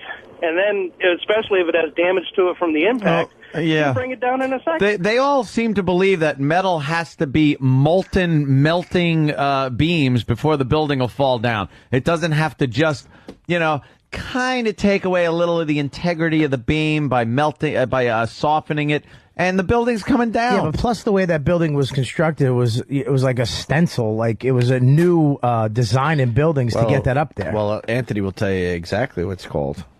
What? The building of the Twin Towers. What that? A little exoskeleton that had on it with a center shaft that was made of steel, and then steel beams that went from the center shaft to the outside, to the exoskeleton, so that when all that cement starts falling, it's almost being funneled down through the metal exoskeleton, which you saw bending out like the banana peel, and at the end you saw them still sticking straight up. That guided the building straight down. Yeah. That's why it didn't tip over. That's why, it looked like a controlled explosion. Yeah, it did look like one. Why did they find the black box and then Muhammad Atta's passport they did find? That's a great question. That is a great question. Like, what did happen to the black box? Why would they find something like that? It's paper that could have flown out. But maybe the government found the box, and they that's something and took it away. That's something I could definitely say. Something. Maybe the government did lie on that one. Maybe we found them, because that's a government agency, the FAA. They could have found it, taken it away, and we'll never fucking know what was on there or why. Maybe for national security reasons. Who the fuck knows? Why did the Pentagon pictures not get released? Why do they hold back on those? I also have questions about the government's behavior in this. But I don't believe those questions' answers are that they were in on it. Right. and they definitely Bush took advantage of the situation for his own cause, of course. For his own dickdom. Yeah, of course he did. Dude. All right. Exactly. Oh, Jesus Christ. I can't even. But the thing is, that's the type of thing you'd say alone. What? That's exactly what you say when you're alone. What was it? Dad, Bush does that for his own cause. No, that's what you say in a conversation. It's in the conversation. Nah, but you would use words like, Jimmy, do you think I just talk alone all the time? Jesus. Because you're not exactly sure of Jimmy, what terms. I'm not going to let you make me into a fucking dummy. I didn't. God did. I do talk, asshole. Nothing. God did. No. All right. I think you said got something, but the God did. That was very 11. Good. That was really a great good. joke. I'm sorry. Nice. Come on. All right, let's go to Dave in Jersey. Dave, what's up? Hey, good morning, boys. Hey. Hey, I wonder if Jesse Ventura has the same same thoughts about landing on the moon. Was that a big government conspiracy as well? That would have been nice to ask him. Maybe next time. Yeah. Could have done another. Yeah, he's coming back. We didn't land on the moon. Exactly. Really? No. You know, book signing having shitty publisher motherfucker. Wow! Oh, man. I'm always joking. Oh, my God, I love it. No, I'm kidding. Yeah, keep saying it. I'm joking. I know, keep saying it. Oh, jeez. Let's go to Mike in Ohio. Mike. Yeah. Good morning, boys. And a lot of people checking in saying black boxes are not indestructible. They're not indestructible, no. I mean, they hold up pretty good in most cases, but they're not built to crash into fucking buildings and stay on fire for hours. Let's go to Mike in Ohio. I build them. Mike. Good morning, boys. Hey, Mike. Jimmy, I just got to tell you, you made me proud this morning. Standing toe-to-toe with him and saying how you feel, and you didn't back down. Thank you. I just got to tell you, I respect you a lot. Thank you. To help the visual, too, Jimmy was a mere 7 feet away from him, with nothing in between them. 7 feet. I've seen Jimmy not get that tough when the guy was on the other end of a phone, let alone in the studio. There were a couple intense looks by Jesse. Yeah, he got very angry at one point. But he knows I'm not challenging him physically. Like, there's so no justification for him to take it a step. He wouldn't. Firstly, he's not going to do that. He's a governor. He's a responsible guy. No, but he is a wrestler. Those guys are nuts. I think he actually slapped a reporter once. Didn't he do that too? That was Dr. D. David Schultz. Oh, was that him? Yeah. Sam is right now filling up because I know that John Stolzer got fucking slapped. Sam right now is very impressed. That's a great video. And he probably has another one that he can come in and tell me about. Sam was pretty funny after the whole thing when we went off the air over there and we were walking over here. He goes, "See, you should have stuck to wrestling." Just talking about wrestling with him. You didn't do it as Sam, though. You should have stuck to wrestling. No, Sam doesn't sound like that anymore. His voice changed, I think. Well, he's growing up. He's growing up, yeah. He popped his cherry. Pete in Jersey. Pete? Yeah. Hey, I don't know what he was talking about as far as that air defense, because I'm a cop over here in Jersey. I'm a cop, you idiot. Yeah, we were over here at the Goethals Bridge, and when we heard there was a third plane, these two fighter jets went over so fast and low, the ground shook. When the hell did this happen? I know. 9/11? Oh, yeah. But then he's like, he's like, I was down there a week later. So were we. I got the tour. So did we. What do you think that they fucking showed you? The big cover-up thing that us didn't get to see? I know. Shut up. You're probably taller than the wreckage. You fucking 6'8". That us didn't get to see. Rich Voss was down there selling his CD. It's a discount for firemen. Oh, don't try to punch it up. Okay. Exactly. Yeah, really. Speaking of CDs, I have two. What? Oh, it's about Bob again. Go ahead, Bob. You know what? Whatever. Buy it if you want. Give the big plug. Bob is number 4 million on Amazon. Let's fucking go in there and buy some. I'm actually going to buy one of Dummy CDs on Amazon. Ooh. I will do that. Yeah, just to get the numbers That's up. happening. What number is he on Amazon at this point there, Thane? He is currently... Is he moving up? What is it? He was earlier... what was he earlier, Travis? 80-something? Don't humiliate him. He was 861. He has, with a bullet, gone to 968. What's a bullet? Hey, what happened there? Hey, he dropped? He dropped. What's a bullet? Hopefully you'll call it lunch. Look at the panic on Robert Kelly's face. Well, no, I was actually, I told you, I was like 30,000, 40,000 Friday. You were checking on Friday. Well, no, the guy at Comedy Central was like, hey, that's not that bad. Oh, this is just Amazon. Oh, they have no faith in me over there. Honest to God, he's like, well, 5,000 would be good. Where are you talking about? Earth? Our buddy Bob is fucking. They kind of look at him like he's a fucking. The Comedy Central has some great things, but they don't seem to think Bob's gonna sell any CDs. Well, he's gonna sell CDs today. Just a tip. Let's say hi to Brian in Columbus. Brian, what's up? Hey, what's going on, guys? Hey. So anyway, my whole thought is, he's saying it's a conspiracy and shit. If it's not a conspiracy, if it is a conspiracy, hell. I mean, you look at Deep Throat, that was the biggest secret of all time. And he finally came out. Yeah, between a couple of people, dude. Between a couple of people it was. Like, you can't keep a secret between a few people, especially military guys and guys in the government. They can keep secrets. But when you talk about mass scale, like where you need so many, again, even in Abu Ghraib, a lot of them kept that secret. But somebody couldn't. Right. And that was a much less serious secret Yeah. But somebody couldn't keep it. And that's military in a war zone. Always. Yeah. They always will. Somebody will. To Jimmy. Uh-huh. Hey, Jimmy, he's sitting there giving props to Jesse this morning in front of his face, saying, "Oh yeah, go get his book signed, go get your book signed," and now he's calling them shit publishers. I was joking. I said I was kidding. That's all jokes. Forget it. Why You're bother? a fucking idiot. Hey, I said after that I it's was all right, kidding. Jimmy. You Most fucking people dumb understand. motherfucker. Fuck you and your dumb dad who thinks it's a conspiracy. Fucking asshole caller. James in Montana writes. Jimmy's eyes I'm get trying to. completely round. What a dummy. There's Completely white. round. They're complete. You can see white around the whole pupil when he gets mad. Well, yeah. Well, gets so listen. mad. I'm trying to bring some Called comedy. the iris. By I'm the trying way. to bring some comedy back into this. Whatever. Hold on. James in Montana writes. Pupil's the black spot in the middle. Yeah, around it. But it's supposed to be Right, right he did around say it. around Supposed to get it. white around the pupil. All Dummy. right, you nerd. Don't get technical. Listen. James in Montana, he writes, political genius and amazing Cornea. debate skills aside, I about shit my pants when Ant said he was 40 flurf. Oh, is that great? I couldn't remember. I really couldn't. No, you're doing what I'm doing. Alzheimer's. You're trying to keep it down. Like Keep it down a few years. How old are you?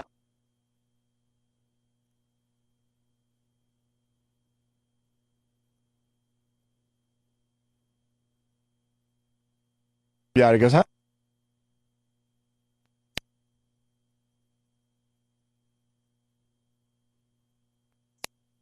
got The government man. It's working now. It's fine. It's Yeah, fine. fuck it. Is it back on? Yes, it is. No. Opie. Is It was it? a mere Oh, it is. glitch. Okay. Now that I got brain cancer? That He hurt. just called his Navy That SEAL scared me. buddies. Yeah. Yeah. Hey, I'm cutting the lines. He's up on the roof right now. he's in the basement. I'm or there whatever, with yeah. SEAL Team 6, cutting the lines. In the black tights, he looks all fat. Anthony panicked and he goes, how old am I again? How many?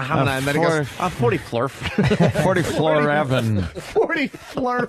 40 flurf. Yeah, you cunt. Like 40 flurf. Wait, go get that clip. That was Reggie 40 Jackson's flurf. number. Number 40 flurf. 40 flurf. The instant feedback. Oh, at the Obama rally. James in Oh, Montana sorry. writes, Oh, whoa. Nothing. I made that joke yesterday and no one heard it. And I stole it today. Damn. No, you didn't. They still got the Chuck Heston footage. All right. That fucking joke yesterday. Ixnay. All right. So what we a different TV? Okay. No, I'm just looking at all the TVs and what's Yes. going on, Jimmy. He wrote, how this guy James in Montana writes it. He wrote 40 flurf, FLURF, but now I got to hear the actual clip. 40 flurf. 40 flurf, 40 flurf. But the best part Mumbling is, idiot. listen to Anthony. Listen to Anthony looking for help around the room. How old am I again? We've lied for so long. I have no clue. What age are we admitting to these days? I'm 40 flurf. 40 flurf. Yeah. But it was so funny that Anthony was I'm like, good for 40 flurf. trying to think, like 40 or like he's looking up in the air, like that. I didn't remember. Jimmy, is this one going to piss you off? This guy writes, I love how you weasels discredit Jesse after he leaves when he discredited your non-serving head-up-your-ass TV watchers. Shut up! That guy knows. Yeah, We're all just being non-serving obtuse. TV watchers, and he's listening to a satellite fucking subscription service. Shut it. And you're listening to like a show This where we have a nonsense. guy, put fingers up his ass and pull shit out of it. Exactly. Keychain with duty on it, and he smells it. Right. Well, you really fucking go highbrow. You're listening to this shit to begin with. I gave him $100 to put his own shit fingers in his mouth. Right. And he did it. That's what you're listening to. That's what you're going out of your way to listen to. And you're going to make fun of us. Way to not go mainstream and fucking believe anything anyone's telling you. Way to only read the fucking dark, smart stuff. El Zilcho. And there's nothing I've said about Jesse that I would not say when he was in the room. Yeah, of course. Actually, when he left, I actually gave him a lot of things. I respect Dude, you said a him. lot of unbelievable things right to his face. Yeah, I would never say anything Some behind of your his back. rants were Flying great. out the window. What? Oh, no, it's the crane. It looked like, I saw a reflection in the window. It looked like a balloon floating past the window. scared the With all shit the out of crane me. accidents in this city, we said it earlier, but we could see this crane we talked about earlier today. It's right there. This fucking look at that. this That thing- crane is about 10 to 15 stories high. It's got us a little nervous. That thing tips over. We're so dead. But by the way, I think the important thing here Yes, fucking sir. Anthony just confused a balloon and a crane. yeah. These are not close things. Dude, he is 44. 44. Well, when you're 44, if your eyes start going. The mind's the first thing to go when you're 44. Wait, is that a balloon? No, it's a forest fire. Oh. How old am I? I'm 44. Hamna. Ed Norton. Oh, no. 44. How old am whatever. The- Did we got that the- clip? We find it yet, Danny? Oh, you still finding it? All right, we're going to As get he it in a asked second. you that, as soon as he asked your name, 44. all the little hot 20-year-olds just stream through your head. No, they know how old I am. They do. You kidding? You tell them. Yeah. 57 years ago. 57. Let's go to Jay in Ohio. Jay.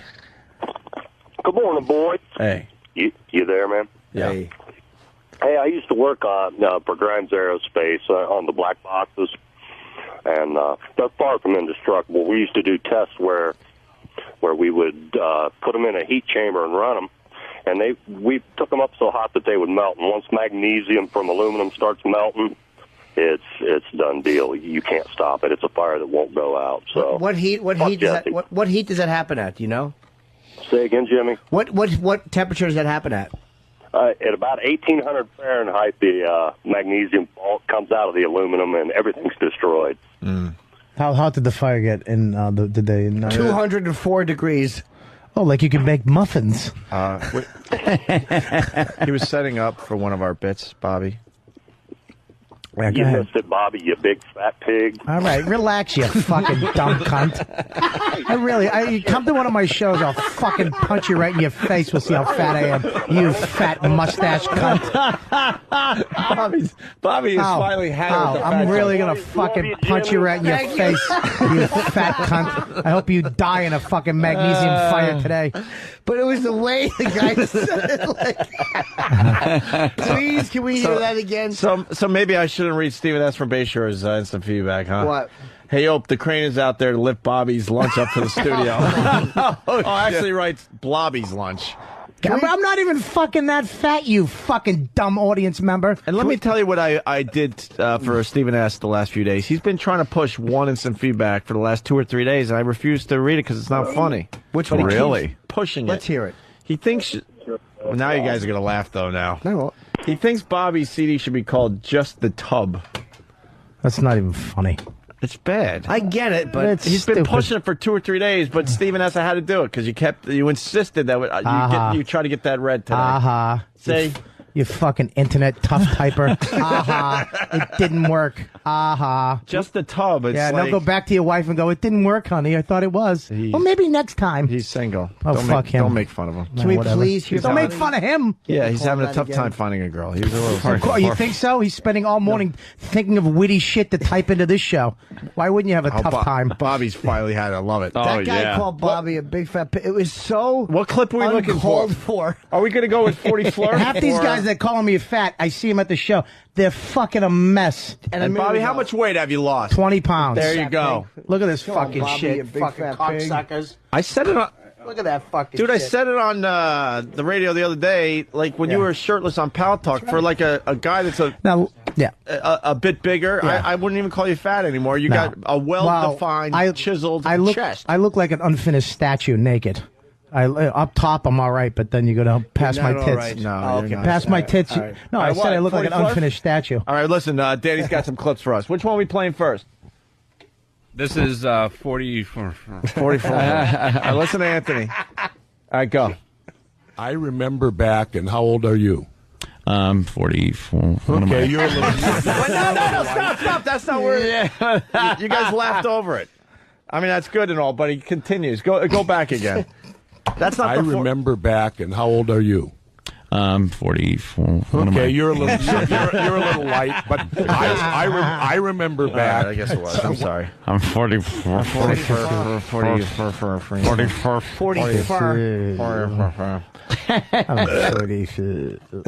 Fucking Oh, God, that's funny.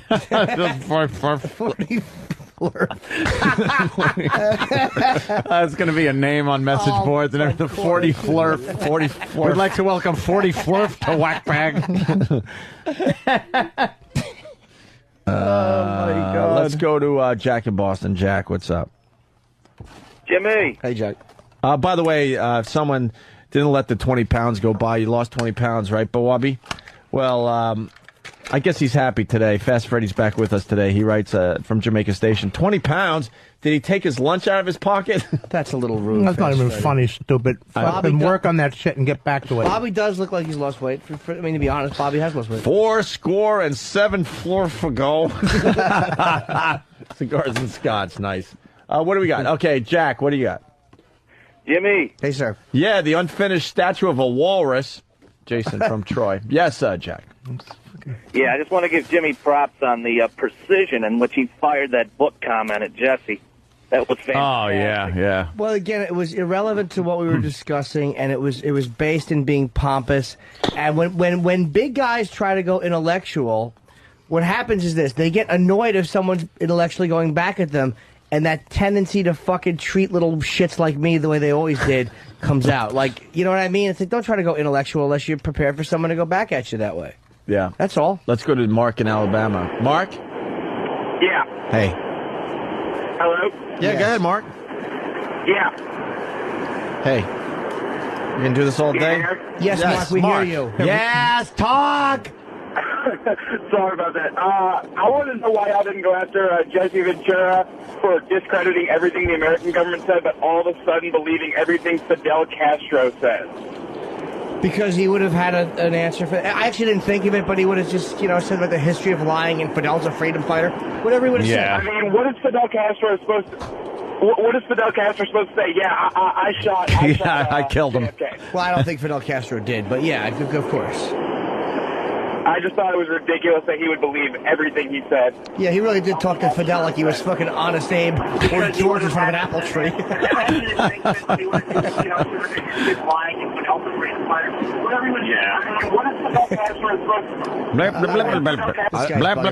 Alabama mail. Can we please hear that clip? Because it was just so mean when he just said Which to Bob.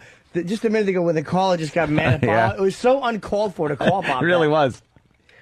How hot did the fire get in the day? 204.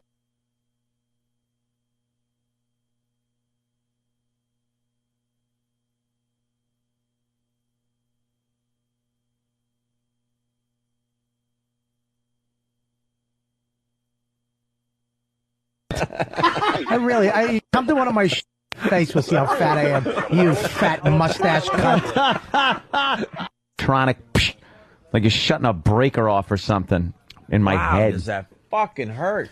So Damn. now we didn't hear that? Let's wait. We're going to take a break. Replay it. Headphones are on. Yeah, I want to hear it. Gotta hear it. Yeah, All right, try it again. How hot did the fire get in the day? 204 degrees. Oh, like you could make muffins. He was setting up for one of our bits, Bobby. Yeah, You missed it, Bobby, you big fat pig. All right, relax, you fucking dumb cunt. I'll tell you what was funny about it. Come to one of my shows, I'll fucking punch you right in your face. We'll see how fat I am. You fat mustache cunt. Oh, he just laid into you for no reason. I'll tell you why that was funny, though. I'll tell you why it was funny. You big fat pig. It sounded like Buford T. Justice. you big dummy. You big fat pig. That was it. He said it with that accent. You big fat pig. He said pig. Oh. You missed it, Bobby. Uncalled for. Totally uncalled for. There was no reason for it. We're going to take a break. Oh, really? No fun. You've been... No, but I mean, Hey, no. There's an absolute reason for it. It was accurate. We got to take a break. Trust me. Supposedly XM's cutting out. Signal just blinked out again. Wow. XM keeps cutting out. Really? Okay. We'll regroup after the break and continue making fun of Robert Kelly on his big day. You would think today we would be this nice. radio fucking stinks. This is actually affects sales coming on this fucking show. Oh, it does. Why? I was 800 when I showed up. I'm 910 now. Fuck this. Stop eating. That was a good one. That was a great one. I don't know why. I'm not going to laugh because it's about me, but you guys missed Robert it. That was Kelly's a good one. latest project, Just a Tip, a CD and a DVD. You can get it on Amazon.com right now. Hey, let's say hi to John in New York. John, what's going on, buddy? Hey, what's going on, guys? Hi, John. Yeah, I just wanted to congratulate Jimmy on the great job he did with the bully, Ventura, yesterday, Mr. Navy SEAL. Oh, thanks, man. Was he a Navy SEAL? I didn't notice that from yesterday's Yeah, I read conversation. something like that after. He was humble about it. He didn't mention it. But I wish I had thought of it yesterday, but because he really, like, for years, he didn't have anything to say about it. And all of a sudden, that cracked SEAL training kicked in, and 7 years later, he said, wait a minute, there's a conspiracy. What a good way to notice when you're walking down there. He took time to really absorb the info and make an assessment. He was. It was pretty amazing. It was an amazing interview yesterday. Amazing. Thanks for the call, John. Thank you, John. And he was bragging about how, a poll on CNN or Larry King, a lot of people want him to be the president of the United States of America. Remember, he was bragging about that. And then after the wackiness he showed on our show, I'm like, wow. Yeah, I don't think so. Thank God he's nowhere as close to being the president of the United States. He did a good job for Minnesota for a few years. But Minnesota. But I don't know. I think he's lost his mind. I really do. Well, he could have. Huh? He could have lost his mind. I said I think he did. Yeah, I know. That's what I mean. I think he lost his effing mind. I think he did. So... And who's this, Alex? What were you trying to tell me, E-Rock, just before the show? Alex Jones, the theorist guy for radio. Oh my God, the what? Oh, the theorist guy for radio? Yeah. What the hell are you talking about? The theorist guy. Like, we were just going to glaze over that? Yeah. He's the theorist guy for radio. Well, whatever. So no, not whatever. What is he? A conspiracy theorist. Okay. Very nice. Now say that really fast. Yeah, go. 9/11 conspiracy theorist. Go. 9/11 conspiracy theorist. There you go. Oh, very nice. Apparently his website needs to be rebooted, but on his homepage he had your photo with Jesse Ventura, and it was linking to the audio of the interview. Says it starts off strong, it gets interesting, but then you guys fall apart because you can't intelligently answer his questions. Yeah, that's what it was. Happened. Yeah, okay. Good point, Alex. When he sat there and just babbled. Like when he spun the microphone away and wouldn't talk anymore? Yeah. He said, "Well, you've convinced me." He got so frustrated by the answers Jimmy was giving that he actually took the microphone away from his own face. God, who is this Alex Jones guy? Just he does some brokerage No, you're radio. supposed to say he's a conspiracy, the theorist guy. Huh? The theorist. He's syndicated on a lot of AM stations, like overnights and. Yeah, is he? Why is everyone saying great job, Jimmy versus Ventura there? The message boards, everyone was saying it. So, wow, in my we don't get mad, we get even. You have to sleep sometimes. Yes, is that it? Keep talking, it'll happen. Mm. Did you sleep well? Did he come in your window and have a knife in his teeth? I wanted to doze off while he was talking. We get it. We know the fuel. It's hot, metal burned. I know. The planes and the cell phones on the moon. On the moon. God, shut up. Get it. He's had a fall from grace. That was my observation from yesterday. Swan dive. He had a hell of a political career going for himself, and somewhere along the way, he lost his marbles. He's a new theorist guy, I think. Yeah. Maybe Rock? Sure. Let's say hi to Steve in Chicago. Steve, what's up? It is Steve. How you guys doing? Good, Steve. Hey, Jimmy, I just wanted to say, man, you're my hero after that yesterday. Thank you, buddy. I don't know if you guys heard, apparently Jesse Ventura wasn't allowed to speak his mind for 3 years or something. Is that true? No, he's 6'8". Who's telling him about to say what he wants? He can do whatever the hell he wants. Oh, okay, never mind. I heard false information. But anyway, I just wanted to say, man, I think this is going to be a big backlash on this psychotic, good publicity for you guys. My problem wasn't even that his opinion was what it was, because, look, whatever. People have, when he said something about Muhammad Atta's passport, since day one, that has been to me like, all right, luckiest find ever. I don't know. Yeah. It is creepy how the lead hijacker's passport, you think, of course, that's a creepy. Kind of found on the street. Yeah, man. I'm not going to say it's not a very, very bizarre thing. Maybe the government just got another copy because they really wanted to tie up everything nicely. They knew it was him, but they just wanted to really show the American public. Yeah, look. It was him. Found his passport. Right. But he sulked. It's like, what, are you going to take your toys and go home? I don't know. He really did. Sorry. I think you got to be from Manhattan to understand what it would take to wire those two buildings without anyone noticing. I know. Come on. Thousands and thousands of people working in that building pretty much 24/7. Well, he had an answer for that, too, during a break. You know who was the head of security for that building for the 3 years prior? Bin Laden? George Bush's brother. Like, what? Was he? So, and then he said that they closed down a few floors, but you know, if you follow his logic, every floor would have had to been wired for explosives. Yeah. For it to fall like he thought it fell. People getting in the elevator with like boxes of TNT, like cartoon things that just say dynamite on the side. Right. You know, well, some elevator music plays.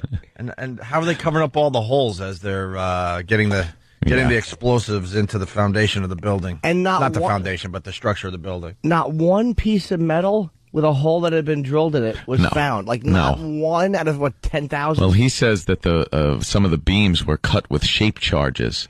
It's like, what? Were they? I never heard of that. I never saw a picture of that. Just a tangled wreckage. I was a SEAL. I should know that, because 7 years later, I recognized that.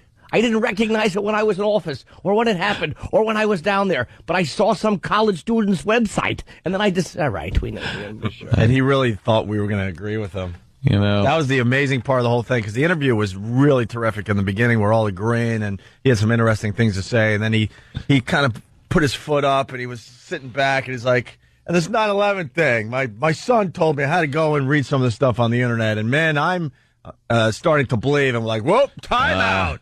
Are you? Commercial time. We'll get back to this in a few minutes. Every time he brought up a point, we should have just brought up facts from the movie Predator and have him try to talk about that. Yeah. So what do you think was the camouflage that the Predator used? How was he able to make himself look like the trees? Comment? No, I was talking about 9/11. Oh, no, we're talking about Predator. Yeah, right. I love that. How were you able to hold that mini gun from the helicopter? Was the ammo hard to hold on that one? Did you have a nicer trailer than Carl Weathers? Because you know why? We wanted to talk to him about Predator and his wrestling days, but wow, that 9/11 stuff took on a life of its own yesterday. Sam was very upset after the show. Yeah. That we didn't stick to wrestling, he said. He goes, you guys should have, he gave us some criticism. Yeah. So we should have stuck to wrestling. Because then it would have made the conversation a lot nicer. I think he was joking. Yeah, I don't know he was. I think he was too. Hey, videos of Jesse Ventura's appearance is up on our website that we still cannot promote, but it's named after this fine radio show. Mm-hmm. Crap. They might also be linked to onaradio.com. We'll see. Could someone power boot my computer? Thank you. Let's say hi to Jeremy in Indiana. Jeremy. Hey, boys. Hey. Jimmy, first of all, you're the man, first of all. And second of all, I just wanted to say, not only was what Jimmy was saying was awesome, counteracting everything he had to say, Opie and Anthony, you guys were perfect backup for him. You know what I mean? It was just amazing, 1, 2, 3 punch. 1, 2, 3 punch. I don't know if that made any sense. Yeah. No, it didn't. Anyway, he looked like a complete. We were Jimmy's background singers. We were just the Dream Girl. We were swooping and oohing and on. The Pips. Anyway, we were Jimmy's Jimmy Pips. Norton and the Pips. Yes. We were the Pips to Jimmy Norton's fine confrontation there. They had box cutters. I got to tell you, Jeremy, that's really not a compliment that you're saying basically we were his backup singers. Well, no, but, because Jimmy was holding his own, and you guys knew it, I think, Yeah, he was holding his own, squeezing it, pinching the helmet. Yeah. Pulling it right in front of him. What are you going to do about this, big fella? Because there wasn't much more you could say that Jimmy hadn't already said, though, To be honest with you, dude, I wish I had more facts. When you're arguing something like that, you sometimes you're arguing with common sense and emotion. I got an email last night. It's like, I wish I would have known this. Mm-hmm. When he mentioned Payne Stewart's thing, they tracked that. The guy raised a great point in an email. He's like, Payne Stewart's transponder was left on. Right. These planes were turned off on purpose to make it harder for them to track. Yeah. I didn't think of that. And there was a time difference. It wasn't a 20-minute tracking. It was an hour and 20. Yeah. This guy sent me a great MySpace from that was some stuff I wish I had. I don't really trust our government, but I certainly don't believe that the government took down the Twin Towers. I just don't believe that one whatsoever. Well, you convinced me. Whatsoever. You've convinced me. All right. Hey, really? We got to move on. I think we start the show today with a little sing-along. Why is that? No, we started. Oh my God, we started the show. Hi, good morning. No. Hey, how about that, Jesse the Body? Here we go. Oh, hold on a minute. I didn't mean to be ignorant. Mike in New York, go ahead. What's up, guys? Hey, Mike. Hey, that's a little bit of an ignorant statement. You say you're wise to everything that goes on in Manhattan buildings. I'm in construction. I do work in buildings. We bring stuff in Nobody in the buildings knows what it is. We don't even get checked by security anymore. Oh, yeah? And, that sir? was the case that doctor would have gotten hacked by the guy who came in with the bag full of knives. Wait, sir? Telling me everybody was wise in the building that knew what was going on. But, sir? Wait, first of all, I didn't mean to be ignorant. I think there's people that don't live in Manhattan and think and have no idea of the hustle and bustle of some of these buildings. And so you believe that because of the hustle and bustle, everybody's busy and not paying attention to what's going on around. Not paying attention to people drilling holes in beams through walls? Hey, you know how many times we do it in construction sites? People walk by, they don't ask questions. Dynamite? Yeah, we're not putting talking fuses. But we're not talking a basic construction project where you drill a couple of holes for something. Or replace a ceiling tile. This would be a major job. And why hasn't anyone come forward? And don't say because they died in the buildings. I'm thinking if a major construction thing is happening, you probably would have quit your job and realized, wow, something huge is going down here. Yeah. And I don't want to be a part of it. And I got to tell the authorities. I got you. I'm going to go with Jesse Ventura on this one. You guys completely convinced me. I'm convinced. No, you really believe that the government took down the Twin Towers? Oh, no. I'm just saying, you made it sound like, oh, we know everything that's going on because if you're in Manhattan, nothing sneaks by your eyes. No, there's a lot of stuff that sneaks by. I live in Manhattan myself, and there's a lot of things that happen. Have you ever been around the Twin Towers? Yeah, of course. I've worked down there. It was like a mini city. Of course, yeah, that's what I'm saying. There's a lot going on. It's impossible to see everything that's going on or be wise to it all. There's way too many eyes. Way too many eyes. Listen, guys, I don't want to upset you. I love the show. I love you guys. You have already. All right, I apologize for the ignorant statement. I just know we get a lot of people that come into New York and they've never been in the Twin Towers and they make up, they come up with all these theories. It's like, were you ever in and out of that building? Do you understand what it would have taken? I wonder if the people drilling the holes and planting the dynamite to kill everyone in the building, do they take lunch? And if so, what do they talk about?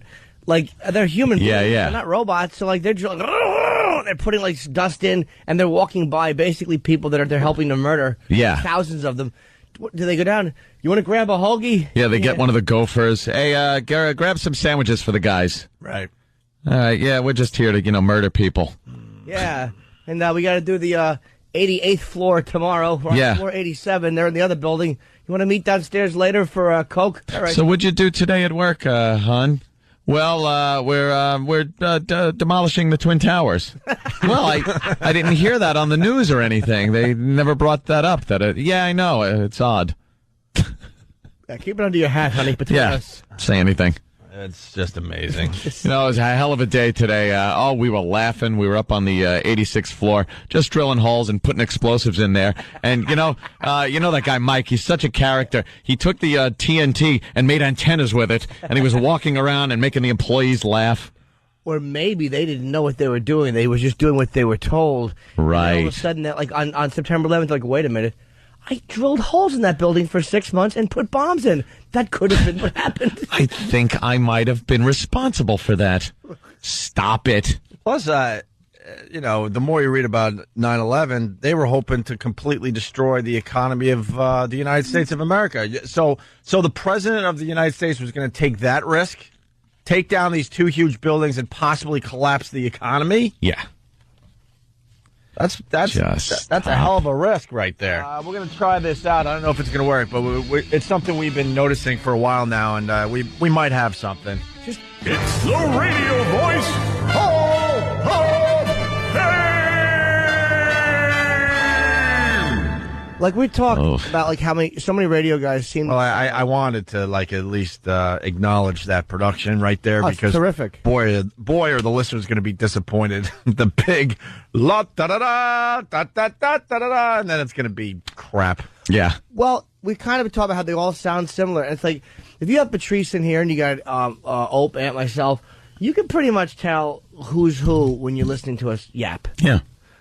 But when you listen to some of these guys talk, they all have that radio school voice. Radio voice. Yeah. Yeah. Well, we put a montage together. Okay. And I want you can just play along at home. Figure out how many different radio guys are featured in this montage. You might be surprised. Okay? Here is the montage. And I don't like when people call me Todd Clem because that's not my name. My name's Bob with the Love Sponge Clem. I had it legally changed. Kids Like Us 101, the ongoing on-air adult education course that teaches men how to get more tail for less money. You never want to come on after a show that was popular, and I understand that. And I never wanted to do it. I never, ever, and it was offered to me at one point, and I don't want to do it. I didn't want to do it. Oh, a great movie. You don't know what you're talking about. Cinematic masterpiece. You have no idea what you're doing. If I was a hot chick, I'd be the same way. It's like, I'm not paying for anything for you, dude. I'm hot. There's a bunch of dudes that can pay stuff for me. That's why it's asinine, the controlled corporate press claiming that we didn't own guns in the colonies and that most people didn't have guns. Everybody owned guns. It was a frontier nation. We just had massive wars with the French. Snoop Dogg's real name is Calvin Brodus. You hate him now, right? Huh? Huh? That's funny. That's not funny. They're not funny. Oh, that description That's awesome. is even terrible. How amazing is that? Oh, all slight changes, if we're being honest here, but for the most part, it's the same over-the-top voice. Some of the changes are just the voice, the recording quality. Right. Yeah. The sound coming out. They all have that stupid radio voice. Yeah. Oh, we have one more? They're telling me we have one more to play for everybody. That should have been part of the montage. Yes, it is. This is E-Rock along with Danny, Nathaniel, and Travis taking you through 12 hours of the best of Opie and Anthony since coming to XM satellite radio. We've got segments of Opie losing his mind, Anthony freaking out, Little Jimmy outbursts, Steve from Yellowstone calls, Ramon promos, Drew Boogie remixes, in-studio guests. I left this delivery in the toilet. Segments, listener submissions, and a whole lot more. Let's start things off with a selection from our first category, Best Show Opener, on the best of Opie and Anthony. Oh, the best. Opie Anthony. He's like, it's so adorable. He's got like a baby radio voice. In another few years, you'll sound just like Mancow and Bubba the Love Sponge, and who else was in there? Tom Likas. It is adorable. Alex Jones. 1, 2, 3, 4, 5, 6, 7 guys. There were 7 guys in that? There were 7 guys in the montage. I guessed 1.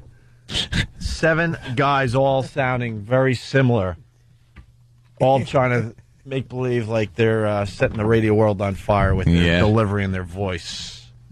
So I thought you rocked promo. Eric, we just listened to your promo. Oh, God.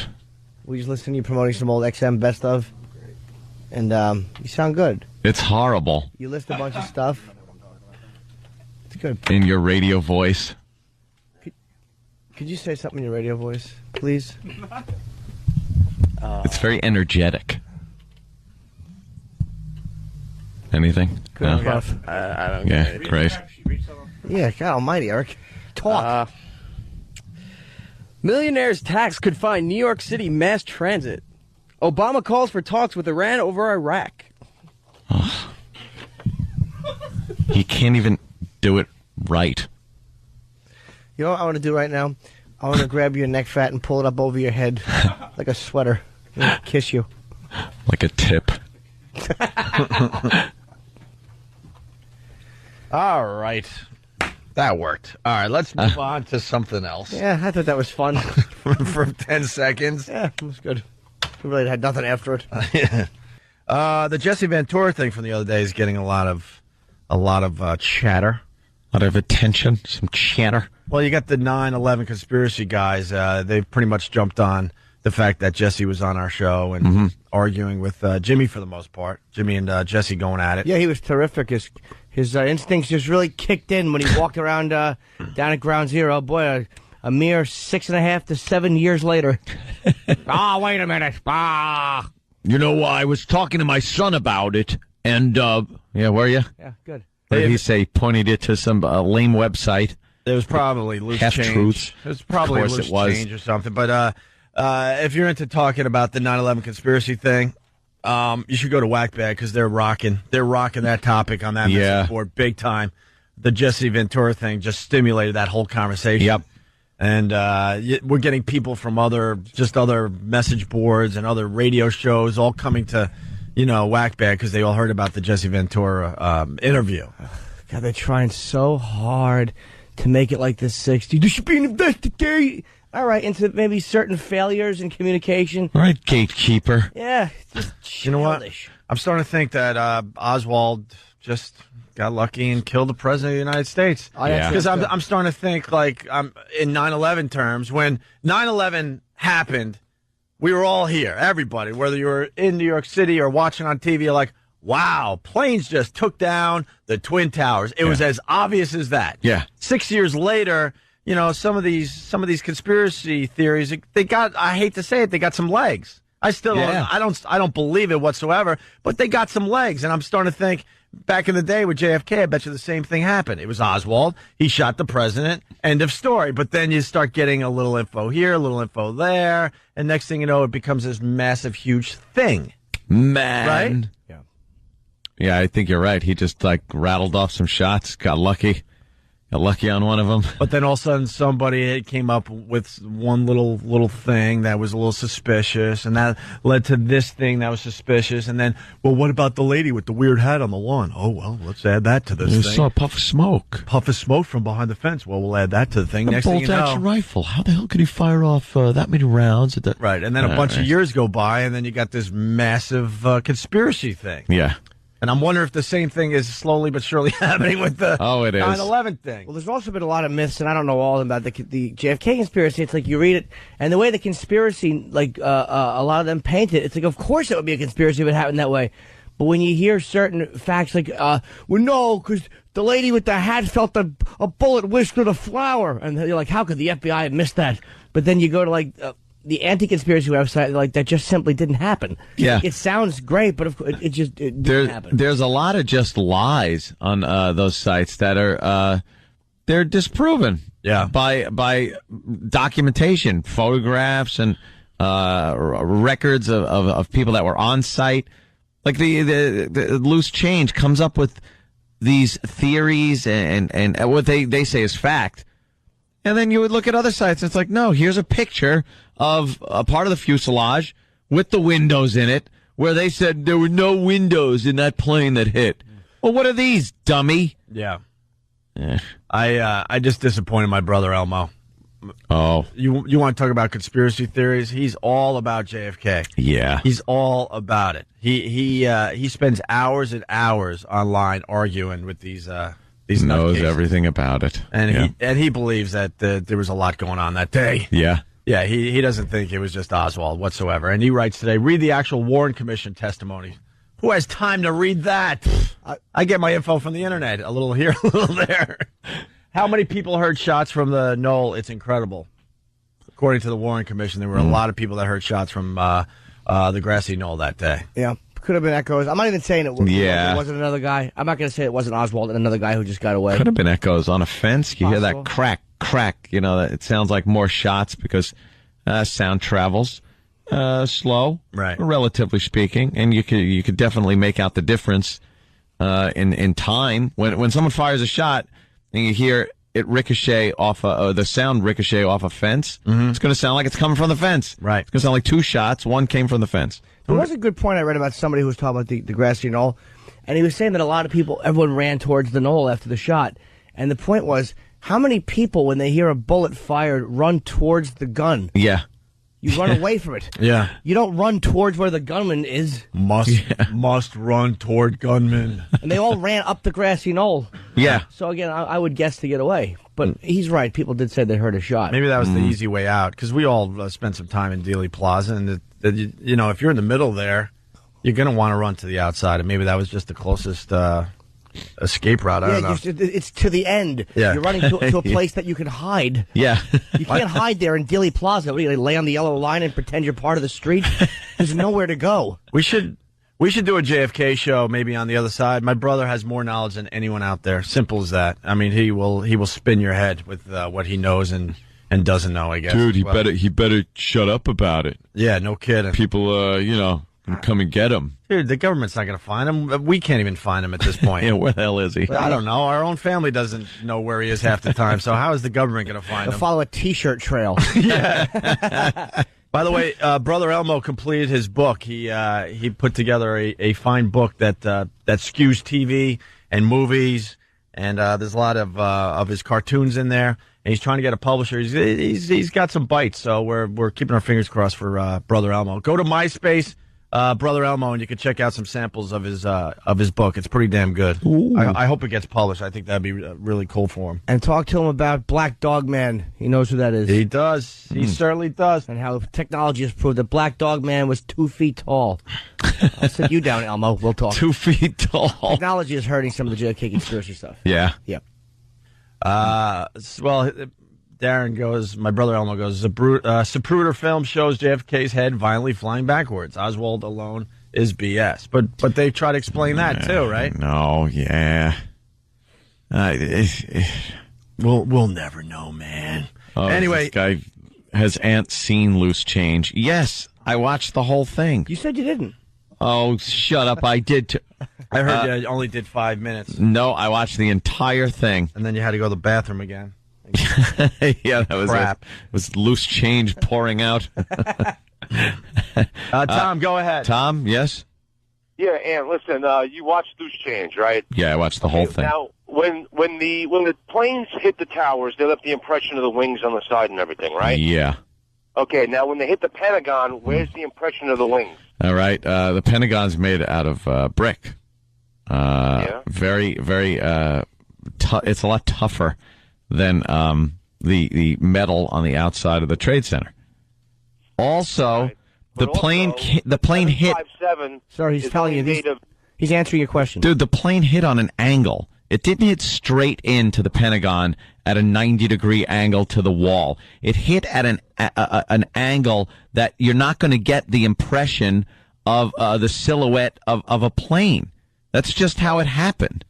Do you think it's possible for that 757 to make it all the way through the building like they showed? Yeah. You know, the different layers?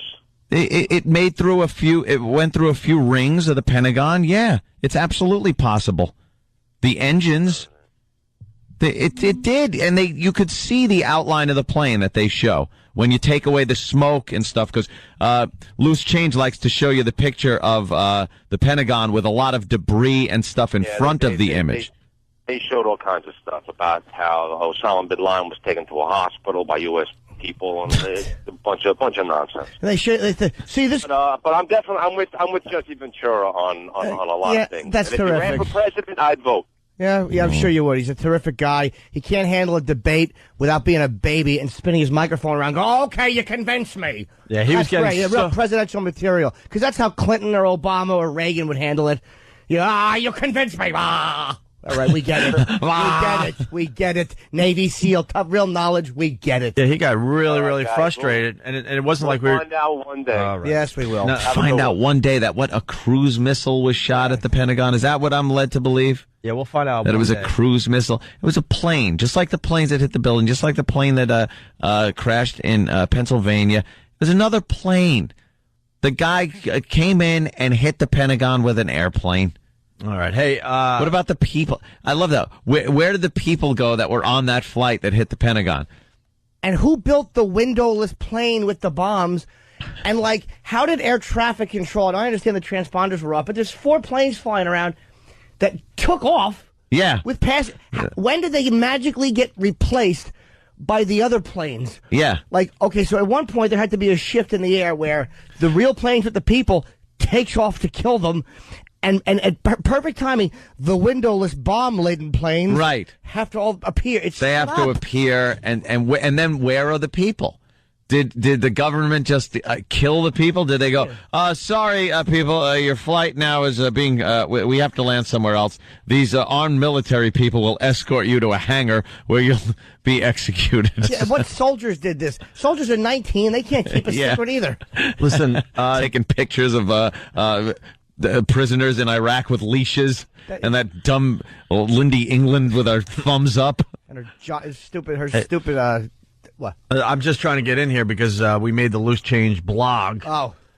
Screw them. Loose Change 9/11 blog. Jim Norton makes me nauseous. Good. I'm glad. Posted April 9th, 2008. Let me read this. It's a paragraph. A while back, I was on the Opie Anthony show. Corey had scheduled an interview with an unknown XM radio show. When I walked into work that morning to pack DVDs, and he was in an unknown XM radio show? When I walked into work that morning screw off, you dopes. To pack DVDs, and he was in panic mode because he was being attacked at a rampant pace. I immediately jumped on the phone and tried to be civil while not realizing what show I was on. It wasn't until after I hung up that I realized I had just been berated and cursed out by Jim Norton, a physically... Oh, no. Sorry, Jim. Oh, no. Is he going to make fun of the way I look? Sorry, Jim. Oh, no. I apologize ahead of time before I read the next word. What? A physically hideous being. Hideous? With no talent. I love the people that just take it to that level. Oh, what's the no matter? talent. Okay. Little children. What's the matter? Didn't like the scolding. Yeah. Aw. Who resorts to making jokes about having sex with underage girls. What? That's all Jim Norton does? Doesn't. That's part of what I do. Part of it. Sure. A small part if you put it all together. I love writing jokes like that. Right. I don't resort to them. I start off with them. You dummies, little children looking for mommy and daddy's love. I want to solve the crime. I'm going to be somebody. Yeah, man. And then it continues. Be warned, the audio in this clip is full of language not appropriate for youngsters. I wonder if they show the same warning when they show the 9/11 footage. The people handle planes going through the building. Yeah. They can handle me cursing you out, little child. So they got that audio of when Loose Change was on our show back in the day. They stunk, and they couldn't defend their point. No, not at all. They never do. Stunk. And then after the link for the clip, it says, so why bring it up at this point? Well, it's all Jesse Ventura was in studio. I'm telling you, our Jesse Ventura interview it's got legs. It's starting to spread around. Was in studio with these clowns the other day and schooled them. Again, just a little. Are you he crazy? Schooled us? He knows he didn't. Jesse Ventura did not school. I was pretty much out of that segment. Did not school Anthony and Jim Norton. The guy went like this with his microphone because he was frustrated because he was losing so bad. That's why. Like I just did one second. I got an email from a guy who's a 9/11 conspiracy guy. He and I always go back and forth, whatever. But he goes, Jesse didn't know what he was talking about because he knew Jesse made an ass of himself. But it figures that the little blog boy on that site would say that because that's what a little boy does. They side with whatever their side is. Jesse won. Jesse won. Jesse showed them. But he didn't. And you know he didn't. He didn't have. He couldn't back anything up. Right. He's coming up with these cockamamie, harebrained ideas. We got a break, but let me get the rest of this in here. Well, Jesse Ventura was in studio with these clowns the other day and schooled them. Sure, he's a much more physically imposing guy than myself. It was looking these guys in the eyes, but his mind is just as imposing. While most people are focusing on his appearance on Hannity and Combs, I think this is a true gem. And then he has the audio. How much of the audio does he have? Because another site only had a clip of our interview with Jesse Ventura where Jesse was making a bunch of points without us counteracting his points. Oh, we actually allowed him to speak. Exactly. Uninterrupted. Jeez. And go screw us. And the interview is has made its way to Fark.com. It was on the front page yesterday. Supposedly Break.com might throw it on their front page today or tomorrow. So this thing's got legs. If you want to go to loosechange911.com/blog and see what this clown wrote about Norton, and if you want to see the video of the Jesse Ventura interview, that's up there as well. But I'm sure it's only a piece. I don't think they would post the whole thing. I'm glad I make you nauseous. What you're trying to do, you stink, and you're just little children trying to prove an unprovable point because you want to be different. You can't just handle the fact that, that's what happened, and it sucked. They caught us with our pants down, and you don't like that. No one could deal with that. Not no one, but these conspiracy guys. They can't just deal with the fact that, hey, we screwed up. Well, what about all the security? It's like, yeah, exactly. What about it? Yeah. It's screwed up. Why don't the FBI and the CIA talk? I don't know. Yeah. Apparently should have. Yeah. How are these savages allowed to come into the country on student visas? I don't know. They should have been able to. Jesse the Body says they should all be allowed in. Of course. No borders. If I was president, there wouldn't be borders. Oh, good. We'd allow everybody in. That's good. Yeah, good. Good policy. Yeah, let's go to John in New York. John. Guys, I think the guy with the airplane comment had a valid point because I saw it on Bugs Bunny. He ran right through the wall and left a perfect outline of himself in the wall. Yeah, that's what they expect. He's getting his knowledge from cartoons. So this all leads to a fine production piece that Derek did for us. It's called And Justice for Brawl. For one night only, two heavyweights will do battle in a steel cage. Only one man will walk out with his wits intact. When Jesse the Body Ventura takes on Slugneck Jimmy Norton. All I can say is that, and I have no background that you guys have, certainly, as a Navy SEAL. I know you're a Navy SEAL. I'm answering your question. But you're not. You're saying I'm not a Navy SEAL. What's that got to do with it? Opie and Anthony present Conspiracy Mania 6 and Justice for Brawl. Here we go! Anything goes! Why is it that when you're asking questions that are speculative and I ask a question, you get angry? Why are you getting angry? Oh, yeah, look out here! Hey! All I'm doing is asking questions. I know, but I'm saying that we're trying to give some kind of common sense answers, and we give a common sense answer. You can try to out-yell me but and do I'm all just that trying that you to want. answer you. There is your failure. It's not out-yelling you, but you ask a question, you throw a question out, and I try to answer or at least speculate, and then you go, oh, okay, time. Yes, you're an experienced guy that would know. Not just common sense. Like you said, you use common sense. And I ain't no Navy SEAL, but I have common sense. We told you, this is going to be a brawl! See it live, nowhere, because it already happened. It's Conspiracy Mania 6 and Justice for Brawl.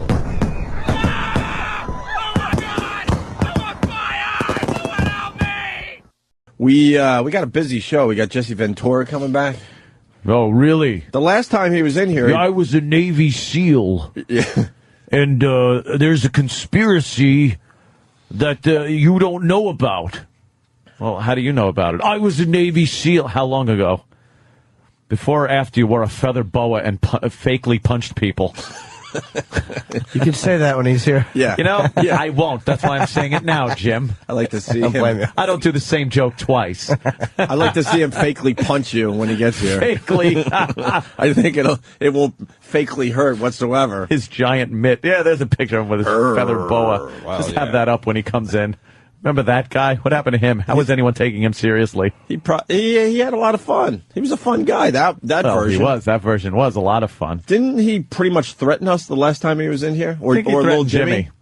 Threatened Jimmy with a, well, you got to sleep sometime, I think was the line, which meant that Jimmy should have had his throat slit in his sleep by Jesse Ventura, which would have been odd. You could have sued Jimmy. I don't know. For what? Sleep deprivation? Right. Yeah, Sue, go. I haven't slept since you were here last. I've been awake for 18 months, Jess. But Jimmy always has what he likes to call a tranny shield on him, just in case anybody comes in at night. No? Nothing? Nah, it was funny. I was tripping over. I know you were. My tongue isn't working yet. You fumbled drunkenly into the room with that one. Humana. Well, Jesse Ventura was... late. Bob Eatman. Yeah, we'll get into the Bob Eatman thing in a second. Jesse Ventura on Larry King, just to set up the big interview with the Opie and Anthony show today. He had a lot of things to say about torture. That's the big one now. I think he's moved past the 9/11 stuff for a little while, and now he's all about torture, waterboarding, the waterboarding, right, and whatnot. He's very likable. Oh yeah, admit, very intelligent, which is a change from our previous president. Talking about me. All right, already with Bush, okay? He's talking about Obama, how Obama's intelligent and blah blah blah. Oh, great! And he's still taking shots at Bush. Pretty much everyone has moved on from Bush, right? Yeah, except leave the guy alone now. Except for the real hardcore left-wing people. Jeanine Garofalo will still throw out a barb every so often. She's terrific. Oh, isn't she wonderful? On her bad side. Ugh. God. Ugh. She might hit us with her notepad in between jokes that she's just trying out. I bet she has hairy armpits. You think? Yeah, she's too cool to shave. Who was saying recently they think she's like kind of hot? It was somebody on our show. Well, no, I remember seeing her in Danny said there was a movie really hot and wants to have sex with her. No, I said that there was a movie that probably came out in like the early 90s and she wasn't that bad in it. Which one? I don't know. I'd have to go check it out, but she wasn't Copland? that bad. No, I don't think so. I don't know what it was. I thought she was cute. She was all right years ago. In a couple movies. You guys are crazy. When she first she was on an HBO Young Comedian special years ago. Oh yeah, I remember liking her when she was on. Yeah. Well, let's see what Jesse is saying. He's very likable. Oh yeah, admit, very intelligent, which is a change from our previous president. All right, already with Bush, okay? No. I live in Mexico now, Larry, so I do a lot of reading. I don't watch much TV, and this year's reading, I covered Bush's life, I covered Guantanamo, and a few other subjects, and I'm very disturbed about it. I'm bothered over Guantanamo because it seems we've created our own Hanoi Hilton. And we can live with that. I have a problem. Yeah. I will criticize President Obama on this level. It's a good thing I'm not president, because I would prosecute every person that was involved in that torture. I would prosecute the people that did it. I would prosecute the people that ordered it, because torture is against the law. Shut up. He's coming in here with that drivel. Oh, yeah. Right. Oh, Christ. I'm going to get hit. I am just going to get that big meaty fist in my face, and I know it. He likes to argue. He loves it. If he'd prosecute, that's good. That really keeps our country safe, you dummy. You know what? I've read. And he's going to start the whole thing. Do you read books? Shut it. I live in Mexico now. Good. Stay there. Save it for when he gets in here, my friend. No, I'm saying it now so I don't have to say it again, and I have the excuse that I said it already. All we should talk about is his movies. Yes. Nothing topical. That's great. You know, you were fantastic. How was that machine gun to hold in Predator? Was that heavy? Was it a prop gun? Mm-hmm. Hold on a minute. We got a very good question coming in from Greg on Long Island. Greg? First laugh of the morning from Greg on Long Island. Go ahead, Greg. How you doing? Good. So now you're standing out in front of Larry King's studios like a pack of wild dogs. They're taking my guests. That's where you're getting them from. I can't stress the nonsense that we have to deal with. The complete nonsense. It's hysterical. Howard actually said that we're standing outside his studio like wolves stealing his guests. Stealing the guests. And we have to sit here and just listen to this nonsense. We call it nonsense. Ugh. Let's say hi to Dustin in Texas. Dustin. Hey. Hey, man. Hey, when Ventura comes in, ask him about his global warming theory. I heard him on another show saying he could prove global warming because of the thermometer on his rearview mirror of his truck. That's wonderful. All right, write that one down, Dan. We got to ask him about global warming.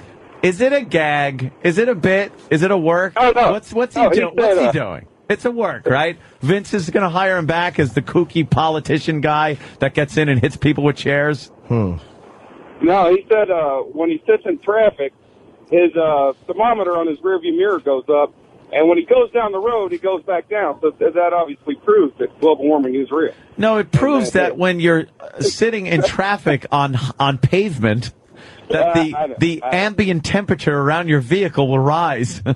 It's like if you walk. I got it. Listen to this guy. He knows it all. You son of a bitch. It's like walking on on grass as opposed to walking on blacktop. Mm-hmm. It's going to be warmer, but it doesn't mean you're warming the entire environment. You got to get him to spit that out because he believes it. I mean, he was serious. He was dead serious. All right, cool. You could go to a pristine part of the world that is untouched by human hands, and certain parts of it over maybe a meadow, the temperature will be cool. Certain part over rocks that the sun are beating on will be warmer. It's just the way it is. What is he talking about? How about we start with New York City? In the summertime, it's way hotter than than in the suburbs because that heat's just bouncing off all the global warming. All the it's concrete, ambient temperature around structures and things like that. It's not changing the environment's temperature or on a global level. All right, Dustin. Thank you. All right, thanks. Okay. And then Jesse had this to say on Larry King. Now we're into the waterboarding thing. And you were a Navy SEAL. That's right, and I was waterboarded. So I know at SEER School, Survival, Escape, Resistance, Evasion, it was a required school you had to go to prior to going into the combat zone, which in my era was Vietnam. All of us had to go there. Were all, in essence, every one of us was waterboarded. It is torture. Now, what's it like? It's drowning. It gives you the complete sensation that you are drowning. And it's no good because I'll put it to you this way. You give me a waterboard, Dick Cheney, in 1 hour, and I'll have him confess to the Sharon Tate murders. Hell of an allegation he's making there. That's pretty funny, though. He didn't say the Manson murders. Yeah. He was waterboarded. He said it himself. It's the sensation of drowning. He's not.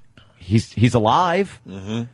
I don't think anybody died during the waterboarding that the CIA did to these criminal fucking terrorists.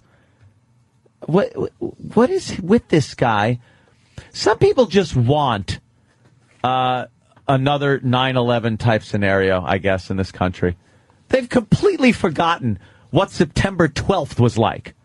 They've completely forgotten what it was like to sit back and go, did that really happen yesterday?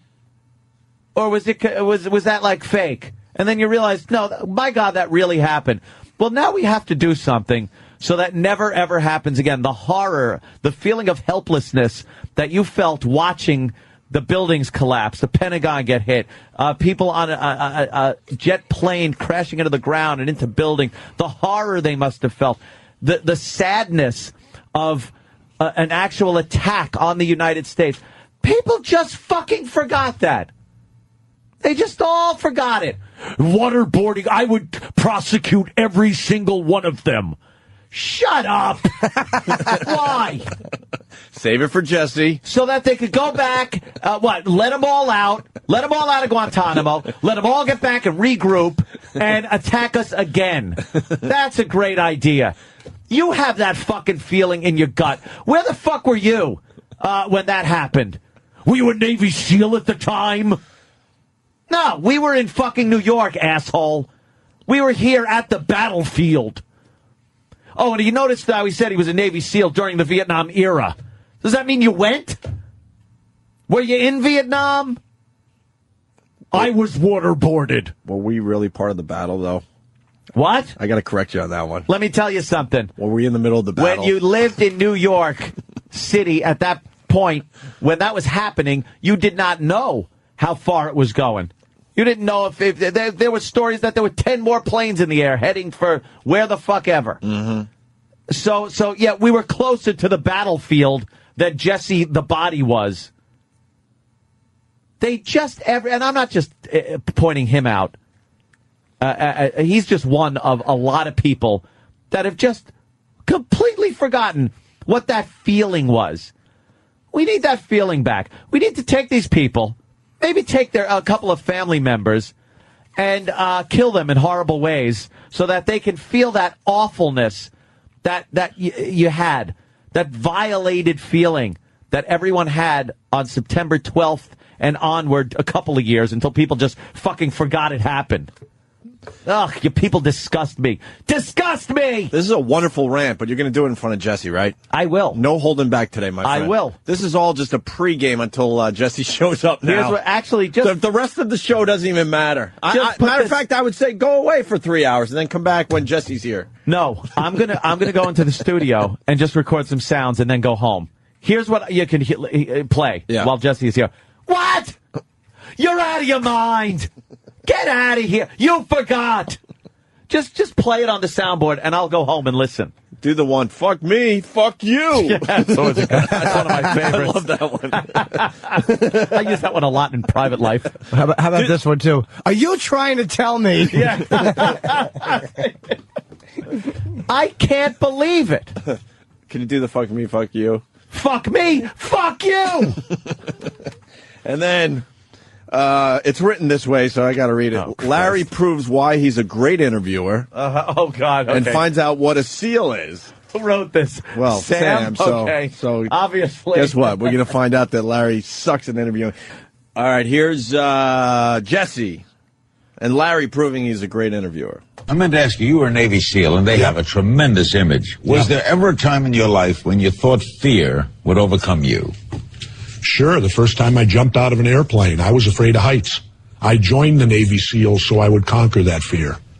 Why didn't you join the parachutists? The what? The parachutists. Because I was 18, and at that time you joined the military if you wanted to. If you were afraid of heights, you could join the Air Force, be a paratrooper. Air Force? Well, I was a paratrooper. Oh, they tell you that's part of the Navy SEAL training? SEAL means sea, air, land, Larry. Oh, my God, Larry. Larry goes, first of all, join the Air Force and be a parachutist. Oh, my God. I don't know about that. Wow. I mean, Wow, CNN, you got a gold mine with this like Larry airborne. King. All right. Gold mine. Why didn't you join the airborne? and just be a paratrooper if you're afraid of heights and wanted to conquer your fear of heights. I understand the SEALs also do jumps, but like if you're just afraid of heights, you'd think you would become an airborne ranger or something like that, 82nd Airborne, but SEAL. Sea land, Larry. How important is the parachute? When you were a SEAL, did you play honky tootie horns with your nose for fish? Well, Jesse's coming in a little later. The big showdown. Last time it got pretty ugly. Well, yeah. And I'm sure it will get ugly again. I've seen him once since then, at Red Eye, actually. He was doing a show before. He might have, I don't know if he was doing O'Reilly or whatever. But, oh no, he was interviewed by Gutfeld on Red Eye, actually. And, I was on the panel and, we just said hello and it's pleasant. Yeah. Hello, idiot. Wait, you were on the same show as him? No, but the way it works at Red Eye is like I'm the guest that sits next to Greg. So when a guest is brought in for an interview, I leave for that segment. He takes that seat. No, gotcha. And then I come back in after. We saw the shit in the dressing room. Wow, Greg didn't know what he had in front of him. The confrontation that he would have had with you and Jesse. Wow, well. For his TV show. We got Jesse Ventura coming in. That's right. I was a Navy SEAL. It's going to be a big showdown. Big showdown. Oh, God. Going on a break. Ben Stiller came in yesterday. What is it? The museum movie opens Friday. Night at the Museum 2, yeah. Yeah, about the... Ben Stiller was responsible for 9/11. Shut up. Can't wait till he gets in here. Everyone's involved in some conspiracy. Only he knows everything. He's the only guy that has this insight. You try to even discuss a point, an opposing point of view with him, and instead of just discussing it, he'll try to turn, and watch, this will happen. He'll try to make it that you're stupid, you haven't read what he read, you haven't been a Navy SEAL, so you're in no position to even argue the point with him. You're going to say this to him, right? No. Come on, you got it. Crazy? Insane? The guy's a madman. I've read a lot of the same books he has, and he's just misrepresenting them. All right, we're going to have some fun with Jesse. You know what you could do, Ann, to get ready for the interview? Duff McKagan soundboard, you could push that closer to you so you have some, protection between you and Jesse. I could do that so we can't... Start building your protection now. Yeah. We'll find some stuff. We could pile up the couches around. Gotta sleep sometime. I hear him, but I don't know where he is. You're just behind this wall of stuff. Maybe when Jesse goes to punch you in the face, you could jump over there and sing Mersey Dotes and Dozy Dotes and Little Lambs with Ivy. That was bombing, and I wanted to stop it. Wow. I couldn't. Okay, faggot, what's next? I'm going to remind Jesse that some people never got over their fear of heights. The people that had to jump off the top of the World Trade Center. They didn't get over their fear of heights by going to SEAL school. Well, you could thank George Bush for that. Yeah, exactly, because they were in on it. Shut it! Right to his face, right? No, I'm saying it now. I think you're brave enough. Once he gets here, I'll say I loved his work. And no, I think you'll get riled great, up. and I he's think fantastic. You'll get riled up. All right, we got to get that. Anyhow, okay, enough of that. Hey, Duff, thank you so much. Always a pleasure to see you. Is he still the governor? No. No. I don't know. He is insane. Yes, he's still insane. And he's still very large. Yeah. So you can't call him that. No. Don't. Oh, he'll see me out in the lobby now, though. Yeah, you shouldn't have called him insane. Oh, no. Duff said that. Well, as we walk out, I'll say that to Mike. Why'd you call Jesse Ventura? All of a sudden, Mike goes flying from the 36th floor window. I was a Navy SEAL. All right. Yeah. All right, we got to get We'll have Jesse in here in a minute. Yeah, quick break, and we'll get Jesse in here. Opie and Anthony. It's the Opie and Anthony Show. Very, very busy day today. In studio, Jesse Ventura. Yes. Promoting Don't Start the Revolution Without Me. On paperback. Oh, out on paperback. That's right. Oh, you came around when it was out originally. Now then they make you do it again when the paperback comes out. You got to come out and do all the shows all over again, and that's part of the obligation of when you write a book. If it's successful enough and makes it to paperback, you're happy to do it because it means the book was a success. Take it to paperback. And you got to write extra pages too, because you got to give them a little extra, right? Yep. So I updated it now because, of course, I wrote the book, and the epilogue of the book is complete fiction. I write fact all the way till the epilogue, and then I switched over to fiction without telling you.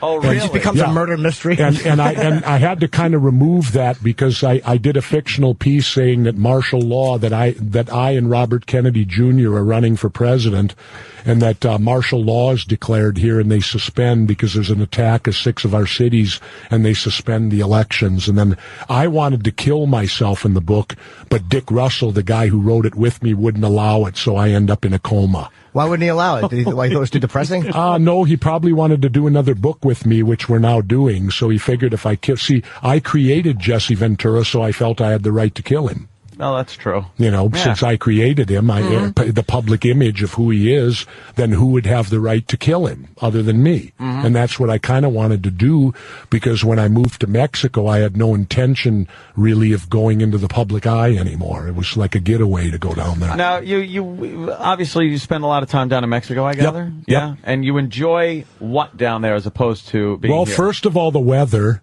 Well, you notice that I'm a lot tanner than all you guys are. Yes. You guys look pretty pale to me, like you need some sun. But then again, in New York City, the sun's hard to reach you here. You got to look straight up just to see the sky. This is true. Yep. And so, but I've taken up surfing. I used to do a lot of body surfing and boogie boarding, but now I'm trying to make the transition at this late time in my life to board surfing. Yeah. And it's very difficult. It's a dedication. I often like to say this. Surfing is a lifestyle, and you must be completely dedicated to it. Imagine if you were that dedicated to religion. Would they call you a religious bum? Hey, that's something surf bum. No, they call us bums. You're a surf bum. I don't like that connotation because it's a dedication and a lifestyle. It's a like I tell people, here's my life in Mexico. I can tell it to you in one sentence. I wake up every morning with nothing to do, and when I go to bed at night, I'm half done.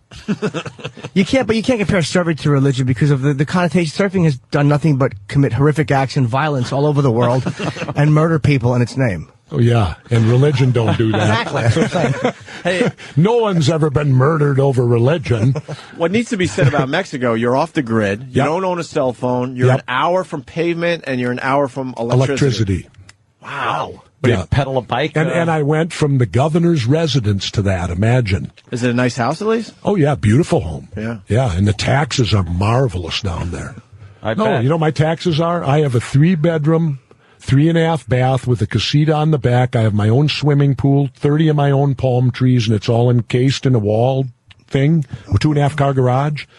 My property taxes down there are $400 a year. Wow. Wow. And get this. Now, here's the better part about it. They get it and we don't. And I'll state it this way. At least in Minnesota. Now, I can't speak for all the states, but I'll speak for the one I govern. In Minnesota, the government and taxation, they penalize good behavior and reward bad. Mm-hmm. Case in point, your home. If you buy your home, fix it up and make it better, like a good citizen, right? How do they reward you? You pay more. You pay more, right? So by using their analogy, you should buy the house, let it go to shit, be the worst house on the block, then they'll reward you. You'll pay less. You know something? Now, do you know how I agree with Jesse. Yeah, absolutely. Do you know how it works in Mexico? This is embarrassing. We should be embarrassed up here. Do you know how property taxes work down there? There, they reward good behavior. Your property taxes are due in March. If you agree and pay them in January, they knock off 20%. If you pay them in February, they knock off 10%. March is normal, and then the fines start. Well, I pay mine on January 28th. Of course, February is a shortened month. So in 30 days, I'm getting 20% on my money. Tell me where I can do that legally. Mm-hmm. Now, we should be embarrassed that their system is so much superior to ours. Down there, they reward good behavior. As far as, yes, you that pay, goes. you pay early, you're rewarded. As far as that goes, you're very true. Yeah. You're very right. I agree with that. But there are some downsides certainly. of living in, well, maybe not living in, and especially you. I mean, you obviously have the means certainly. to buy something nice down there. There are a lot of impoverished people down there. Absolutely. But the thing that's good about it, when you go to Mexico, it's understood the government's corrupt. See, we're on an ego trip up here. We kind of like to think our government's not. I got news for you, people. We're as corrupt as any Mexican government. It's just that they're open about it. Down there, you know it. By the way, I have a get-out-of-jail-free card. I've been pulled over twice by the federales, the federal police, where they kind of hold you up for money. Uh-huh. All I do is pull out my governor's ID and say, I know Presidente Fox and Presidente Calderon. You just have a warning. Go ahead. Oh, yeah? Oh, yeah. I've done it twice. I bet that Are works. you worried about crime down there? Because Giuliani didn't even want to go without his own security. Do you have security with you? Or? Never. No? I'm safer where I'm at. Are you kidding me? I've seen old women walking along the roads where I live, where I'm in far more danger in Minneapolis, Minnesota than I am in Mexico. Where the danger is in Mexico is the borders. Mm-hmm. And why? Well, let's go back in history. Who created the border towns? We did, the United States. We created Tijuana, Nuevo Laredo, Nogales, and all them crappy we're on Sirius Radio, right? Yeah, you curse. So I can curse. Yeah. We created all those shitholes, right? Do you know how? The prohibition of alcohol. When we prohibited alcohol, everybody that wanted to drink went over the border to Mexico to drink. Well, there came the prostitutes, there came all the bullshit. Now, the same holds true today. You have violence at the border. We all remember the Virginia Tech murders? Yeah. Sure. Okay, do you know what the headlines were that day in the Mexico papers? It said USA 33, Mexico 20. It was like a sports score, because on that same day, Mexico lost 20 of their people at the border. The difference is ours only happens once a decade, like Virginia Tech. Theirs is a daily thing. And why? Because of the illegality of drugs and the prohibition. That's what, if we want to stop all the killing, then stop the prohibition. It seems to me in our country, we're more fearful of marijuana than murder. Because we're prohibiting marijuana, which is causing all the murders. Is it marijuana, though, or the cocaine traffickers are the ones that tend to be really violent? It's all of them. Because it's all lumped together with the cartels. Would you want to legalize cocaine also and all drugs? When you speak legalized, let's remember, I think marijuana should be treated identical to liquor. Absolutely. Because I'll tell you, it's less. In fact, it's a lesser of a drug. Of course. Because how many kids do we hear at college who binge drink every year and die? Yeah. We hear about it every year. Yet you can't smoke pot and die immediately. Smoking is now you might die in 40 years from cancer, maybe from inhaling the smoke, but it's not going to kill you that night. There isn't enough weed in the world that could kill you in one night. It's also a personal choice you're making, too. If you want to smoke it and take the risk of cancer, you should be able to do it. Absolutely. Yeah, and now, so to me, let's bring... I think Franklin Roosevelt said it at the end of prohibition of alcohol, and I think it's a great quote. He said... I can't feel my legs? No, not quite. He said we can no longer afford to prohibit alcohol anymore. I say you switch alcohol and marijuana now and say we can no longer afford to prohibit marijuana anymore. Right. I saw, those little stores in L.A. where they sell the medicinal if you got a script? Medical marijuana, yep. I saw a story where they went into the guy, now it's all prescription, and it was a guy in a wheelchair, runs a little shop about as big as your studio right here. And they asked him, they said, how much did you pay with prescription-only pot in sales tax to the state of California last year? You know what he said? $300,000. Wow. Now, if it was legal like liquor, he would be saying $1 million. Now, in these economic times, isn't it smart to get a new revenue source? Schwarzenegger's actually saying that, though. You, in a way, agree. I think Schwarzenegger's kind of toying with that idea. Absolutely. So you actually agree with Arnold on that. He's in a desperate spot right now. Exactly. Our whole country's in a desperate spot. Apparently. Wouldn't it be How great would it be that marijuana saves this country? Well, it won't save it, but it's one of the building blocks. If you can get more revenue coming, and one thing is not going to solve the economy. You're going to have about 30 things to solve it, but this could be one. How much more of the Predator cast is for legalizing pot?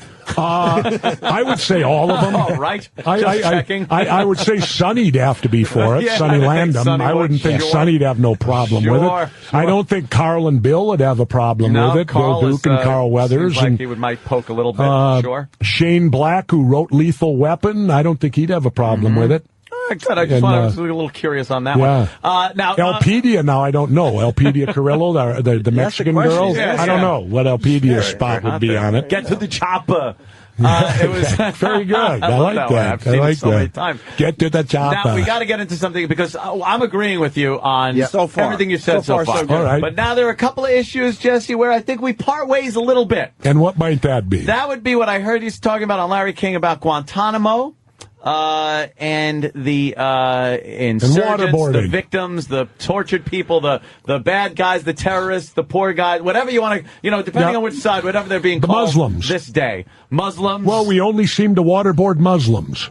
Well, when they're the only ones crashing in the building. Oh, not true. Well, Timothy McVeigh and Nichols, why didn't we waterboard them? Well, we kind of knew they did it. Yeah, but many people felt there were more people involved. Shouldn't we have waterboarded them to find out? But we can't, can we? Because it's against the law. Well, we did execute one of them. They were covered under the Constitution of the United States of America. Right. The insurgents, the victim, whatever you want to call them. They should be too. But they are not. Yes, they are. They are. Our country is our country. But it's, you go by the rule of, if you don't follow the rule of law when it's convenient, you must also follow it when it's inconvenient. Torture is illegal. But there's a difference. No, there is not. There is a difference between people, American citizens protected by the Constitution, and wartime prisoners that are protected by what? The Geneva Convention. Exactly. But they don't qualify for that either. Only because that's what the torture people are using as semantics to get away with it. It's just like when they call it enhanced interrogation. Right. Oh, what a neat word to come up with that you can substitute for torture. Well, it is a shame. I've been waterboarded. I heard. I know that. Yeah, and I it's heard. torture. Yep. John McCain has been waterboarded. He said, isn't it ironic that the guys who have been waterboarded and the guys who have actually served their country are opposed to the torture, and it's all these pukes like Dick Cheney, who got 5 deferments from the Vietnam War. He's all for it and creates it because he never had to put his ass on the line, did he? Shouldn't it be on the table? Shouldn't that be on the table, at least as a threat for information? No, because the information's fraudulent. That's why I made the quote. You give me Dick Cheney a waterboard in an hour, and I'll have him confess to the Tate murders. I understand. Because when you're being tortured, you will say whatever it is to stop the torture. Yeah. So there's no credibility to what. Why do you think it's not allowed in the courts? But the threat. There are no buts. The threat of a torture. Let me tell you. Okay, when you go public then we and stoop to their level, don't we? I'm not saying. What's even next? saying Should we lop them. some heads off? I'm not even saying torture them, but I'm saying to publicly say this is what we're never going to use takes a tool away. It's called the tool of fear, not actually torturing. Let's say, and believe me, I'm not even for that. But I'm talking with you here. I know. Why would a president or anybody else for that matter say we're never going to use this? It's a bad thing to tell the opposition what you're taking off the table, regardless if you use it or not. Because that puts us above them. But by being above them... if we stoop to their level, we're no better than they are. But you know something? We are, because we're not. When we bomb places, we have to make sure they're strategic strikes. We don't. When we have bombs are you that go kidding me? You know How many civilians you think have died in Afghanistan and Iraq from our supposed surgical strikes? Because war isn't perfect, unfortunately. We can't just kill the bad guys. That's why it's war and it's bad. And that's why we shouldn't be in either one of them. But I'm saying, Afghanistan too, we shouldn't be in? No. Why? Al-Qaeda are the people... They could have turned him over. Excuse me. We went to war with Al-Qaeda because they supposedly would not turn over bin Laden. That's all they did. Al-Qaeda... That's all they did. We said to Al-Qaeda, turn over bin Laden. Al-Qaeda said no. And that's why we're fighting them. Well, the Taliban, you mean?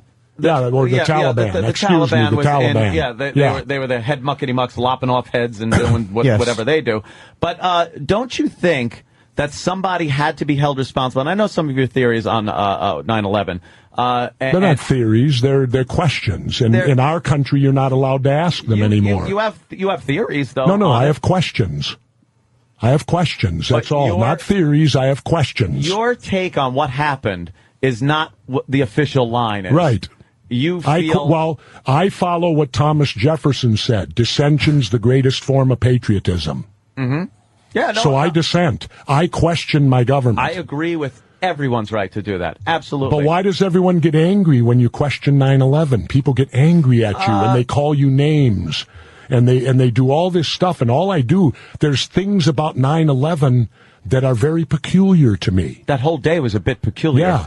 And I do have a background, I think, in demolition. I was trained by the best guys we have in the country. And when I look at those buildings and I see how the cement was pulverized to powder, what type of energy could cause that? Not a simple fall. Well, it wasn't not a simple fall. Yeah, they said one floor pancaked into the other and down they went. A lot of weight. Well, how would that pulverize 900 tons of cement into dust? People are questioning, I think, because you do have the demolition background, the Navy SEAL background. How come it was like on September 12th or 13th? Like, you kind of came out a couple of years later. And I think that's what people are questioning. Like, there have been so many theories about it before. Because at the time I was governor, I didn't have time to question it. When you're governor, that's a full-time job, believe me. And so it was after I got... You know what made me question 9/11? Here's what did it. After I got out of office and Bush said we're going to invade Iraq, I stepped back and went, Iraq? Wait a minute. The 19 guys they told us that did this, there wasn't one Iraqi. Right. Why are we going into Iraq? And that's when I started to question. I said, ooh, what's the real big picture? But how did that make you change your view of the physical? What's the real big picture here? But you could question that, but it doesn't have to necessarily tie into 9/11. It could tie into Saddam Hussein tried to kill my daddy. Oh. That's pretty much what I think. The point is, all of it wouldn't have happened without 9/11. That was a catalyst because he was able to use the fear of terrorism and potential threat of Saddam Hussein, which turned out to be bullshit. To lie to us. I'm not gonna disagree. Right. That was the weapons, big lie. But well, if they'd lie about that, wouldn't they lie about other things? Just because I lie to one thing doesn't mean I'm lying about a murder. Okay, I could lie that I stole something. It doesn't necessarily mean I would lie for something more important. All right, let's go back to my generation. Mm-hmm. I'm a Vietnam vet. Now, I remember when the President Johnson got on TV and told us our boys are floating in the water for the Gulf of Tonkin incident, which is what got us into the Vietnam War, where 58,000 of my generation were killed, probably 1 million Vietnamese killed, who knows how many. And they've now come out and said that wasn't true. It never happened. Now, if they would fraudulently build up the Gulf of Tonkin incident to get us to war, you think they wouldn't fraudulently take us to war again? In that fashion, I'm not too sure about that. Really? In the fashion of taking down two huge, very symbolic buildings, killing a lot of innocent American people, in that fashion, no. And the demolition thing, I like to, because you say you're in demolition. I was trained by the best. You know what it takes to wire a building that size for demolition. Not much. How would you do that in a working building? Easy. When you see, let me explain. When I see them demolish buildings, they're drilling holes, they're planting, there's wires, cables. All right. Great. First of all, the World Trade Center had construction going on a daily basis. Every time a tenant moved out, they had to redo whatever floor they were on. And I learned this from guys that worked there. They said construction was an everyday thing. Construction workers would walk in and out all the time. You want to know how to do it? Be the UPS man. Show up with your brown truck. You got access to every floor. You can carry boxes up to any floor. Who's going to ever question? You're the UPS plant guy. Enough explosives covertly to take down buildings that are 100 stories tall. Do you know anything about the modern demolition? I've seen many. Do you know what super thermite is? Do you know what super thermite is? No, but I assume it would be a very high temperature. It's a highly explosive demolition that you can put on like painting the walls. It doesn't become a demo till it dries, and it can be made into paint. You could have people painting super thermite right here in the building, and they wouldn't even know it. I would love to see a demonstration of it used to take down pillars of cement. I can show you super without thermite. Drilling into the superstructure. I can show you super thermite. We just did it for a pilot I'm doing on True Channel. We showed super thermite simply painted onto I-beam steel and detonated, and it burned right through it. I-beam steel. Mm-hmm. Can I ask you a question just about 9/11? I would almost believe you're a conspiracy theorist. Why go the government is just a theory. Let me just ask you, why wouldn't they just, to go through all that and go through the planes, why wouldn't they just bring the buildings down, take 2 trucks, however they do it, get them into the basement. If you can bypass the security at the airport, if you can do all that, you can get trucks into the basement. You somehow make a proclamation that Saddam Hussein has said he is going to attack a major New York City. That day, you drop both buildings. You A, kill a lot more people. You B, remove almost all of the X factors that can fuck you up, like a plane not taking off because of mechanical failure. And you give the entire American public a galvanizing reason to go into Iraq. Like, that is so much simpler and so much easier to control. Why wouldn't they? I mean, if they, I don't know. Why not something simple? Why 4 airplanes and possibly more, and then you leave Zacharias Moussaoui to be tried? It's embarrassing. There's a lot of unanswered questions, and that's my point. Why is it that when you ask questions about 9/11, you're immediately attacked? Why aren't you allowed to ask a question about it? If you saw something that you don't understand, which there are many things I don't understand that day. Why June 1st? Did George Bush do an executive order changing how we respond to air attacks?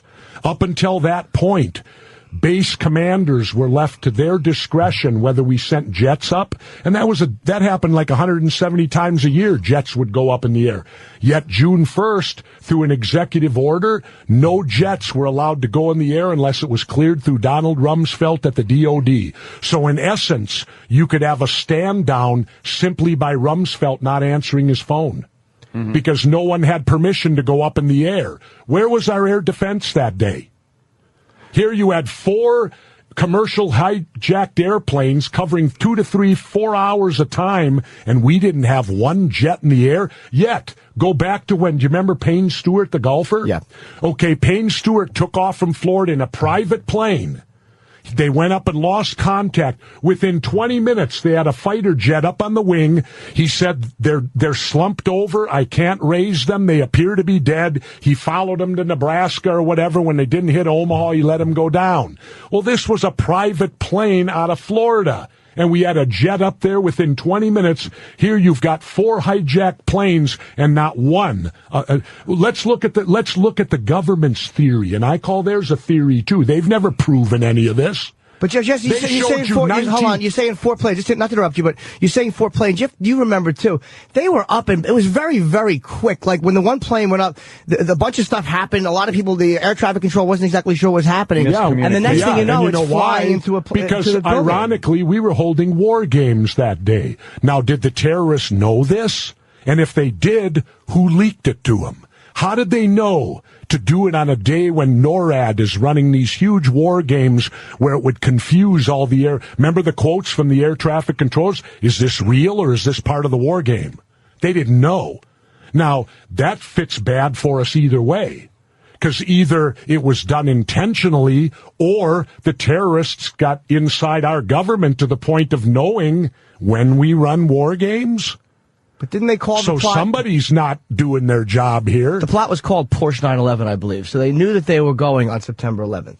So you're taking into account, if the government's involved and there's war games involved, bad weather ruins your entire plot. Like, that's why I believe that the 19 guys caught this country with our pants down, and they used lax security. Let me ask this. How were they able to identify these guys within 24 hours and yet not able to stop them? They had pictures on TV. Yeah, they showed us pictures. Because they didn't try to hide themselves. They were on the manifest. Well, their names were on the manifest. Really? Who's seen the manifest? The government won't release the manifests. When have you seen them? Well, I haven't seen the manifest. No one has.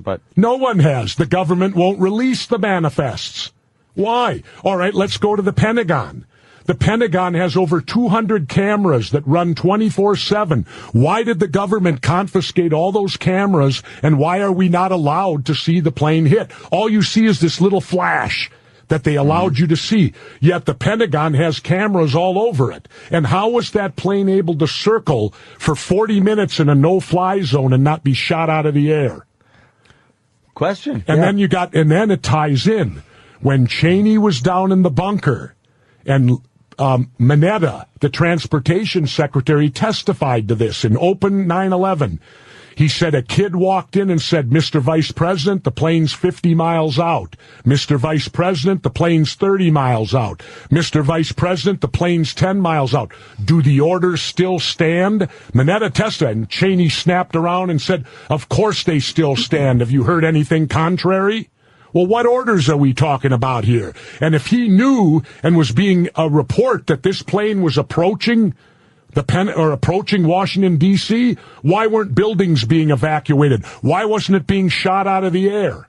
Well, maybe a lot of they handled it. You're like right. that. They did handle it terribly, but I don't think it was handled horribly. That's implying that the vice president and the president know a plane is being crashed, and they're going, "Well, the plane's on schedule to hit the Pentagon." All right, hold on. Now here the plot thickens. Now Bush was down at that school, right, talking to the kids, right? And remember the 7 minutes he sat there frozen in the classroom, right? All right. The Secret Service is under the Department of Justice. They don't even take orders from the president. If they feel the president's in danger, they whisk him to safety. Now, the president's trip to Florida to that school was a photo op. So it was well documented he was going to be in that school. Card comes up to him and tells him a second plane hit, we're under attack. Now, planes are flying into buildings. 2 of them have done it now. Why did the Secret Service allow Bush to sit there for 7 minutes when, for all purposes, a plane could have been bearing down on that school at the very moment that he was in there? Who would know?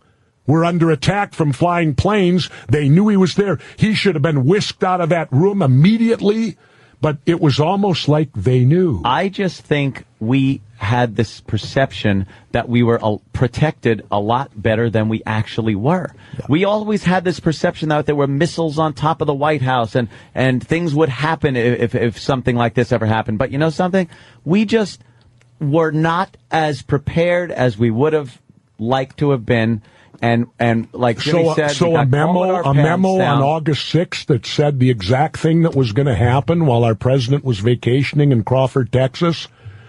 The memo of August 6th said exactly Osama bin Laden's planning to hijack planes and fly them into buildings. And it was I can tell you something. Oh, yeah. Had I been the president, 9/11 might not have happened because I would have responded to that memo.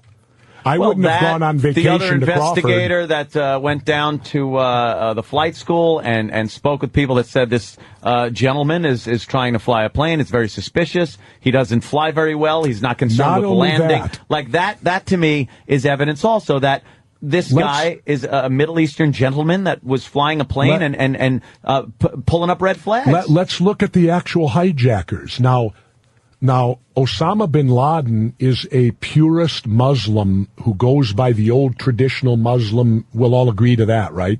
Whether you agree with what he believes in. What do you mean, the purist? Purist. He's a Muslim who believes in the faith.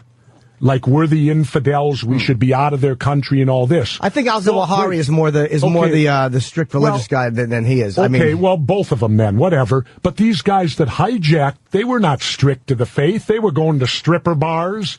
They followed him. Well, they were following orders, whether they're... But if you're going to go die and you believe in Allah and you believe in the purity and the sanctity of the religion and you're now going to die, wouldn't you live cleanly? They're not very rational if you're going to take a plane and fly it into a building. So they're flying civilians into a building. But you're not listening to me. These guys don't fit.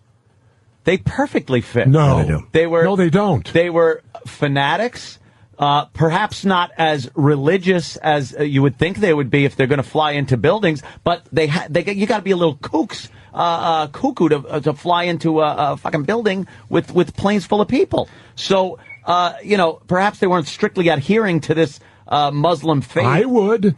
If I were a religious person, if I was that religious and you're going to die, would you want to offend God right before you die? They obviously didn't look at it like that. They didn't look at it. You can't obviously say what they looked at. Sure you can, because they behave that way. Yeah, so they weren't. See, to me, they're not the followers of bin Laden and them because of their behavior. I want a question for you. This 9/11 was 75% successful, according to what they wanted to do. The passengers overtook that final plane once they all knew for a fact what was happening. I don't believe that either. I know you don't. But Cell phones don't work that high then. But they were low. They weren't flying flying at 30,000 feet.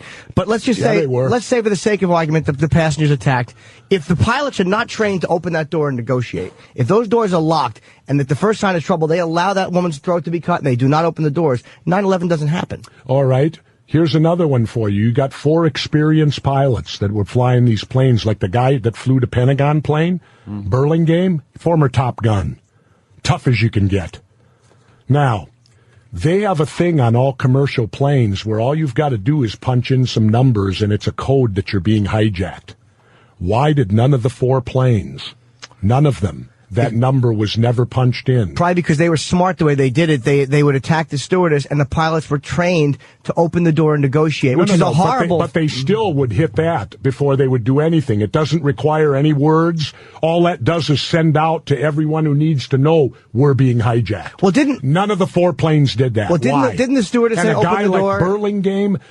Guys that knew him said he would never give his plane up. He would die first. So then how did they get it? I don't know why they didn't. I don't know. He might have died first. But he was a tough guy. He was a karate guy. He would top in self-defense, all this stuff. When you got a guy box with cutter? a box cutter... Ooh, yeah, box cutters when you got are a guy with real a box dangerous. cutter to a girl's throat, perhaps, then the guy isn't going to charge in and start fighting, knowing that somebody's life is threatened. You got to look, in hindsight, you know, let's remember if you think now. these planes are going to fly into the ground and everything like that, you're going to do whatever you have to do. Okay, here's what we have to believe then, and which all of you do, that 19 Islamic hijackers armed with box cutters defeated our multi-billion-dollar air defense system that the Soviets couldn't. And the threat of a bomb. The Soviets couldn't do it, but these 19 guys, all while taking orders and conspiring with a bearded guy in a cave in Afghanistan. Yeah, a billionaire who has funds and who has a network of people. He's not some broke guy. He's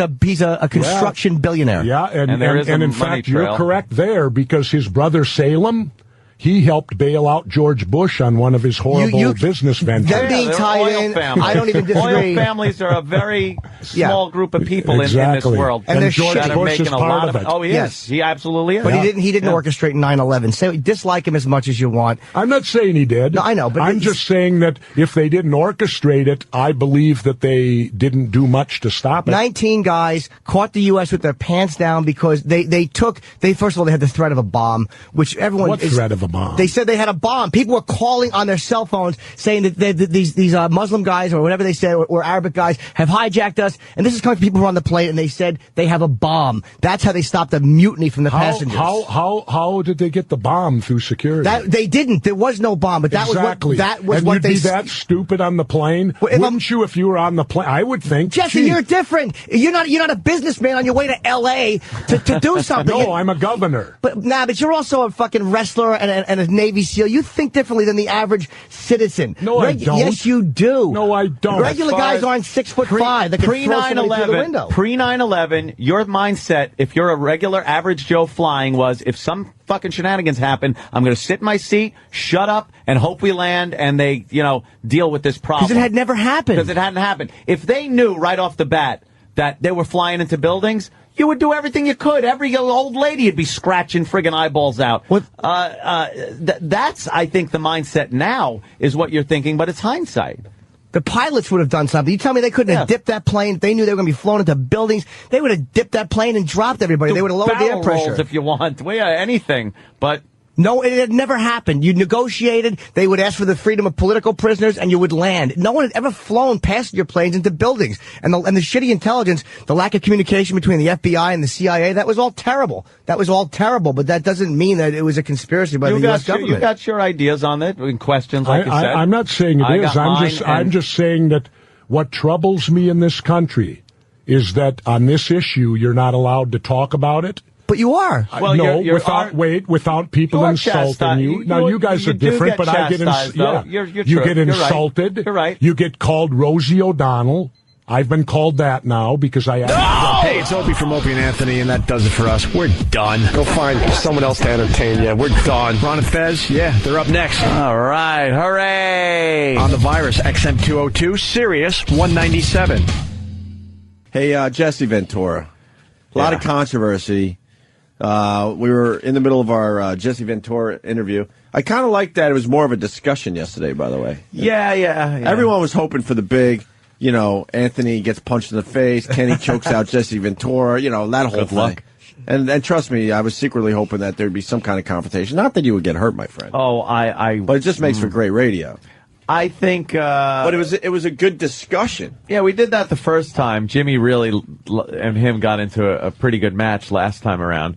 This time it was kind of let him get his shit out without us interjecting a lot during what he wanted to say, and then we comment on what he said. It was more of a discussion, conversation stuff. But I was just I was stupefied by some of the stuff this guy believes, thinks, theories. He pawns it off and tries to make it like, I'm just asking questions. Well, he would be able to push his agenda forward a little better if he didn't get so crazy with his theories. Like, I think you should question the government. I wonder what the government knew and what they decided not to do, all that. I do wonder some of that stuff. But when you get to, you know how easy it is to demolish the buildings with that paint and this and that, I'm like, Jesse, the exploding paint. That's where you're losing so many people with your questions. When I heard him come up with that exploding paint is what took down buildings, and they can go in there and paint it and then blow it up like a demolition crew would through weeks, maybe months of drilling holes and placing charges in structural beams. That's how they do it.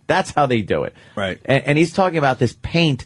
Well, first of all, you'd have to rip all the sheetrock off the walls and get to the beams to paint them if there's exploding paint. But it just sounded ridiculous, exploding paint. Let me jump in for a second, Ed, because all the conspiracy theory guys, they were losing the argument with exactly what you're saying. You're trying to tell me that they demolitioned this building while people are working full time in the building. So now in their minds, like, all right, well, yeah, I guess that would be crazy with all the dust flying and the holes being drilled. So then they had to come up with another way that it was done. And someone somewhere out there said, well, they got this paint. Exploding paint. And now it's solved that issue, that problem with their conspiracy theory. Yeah.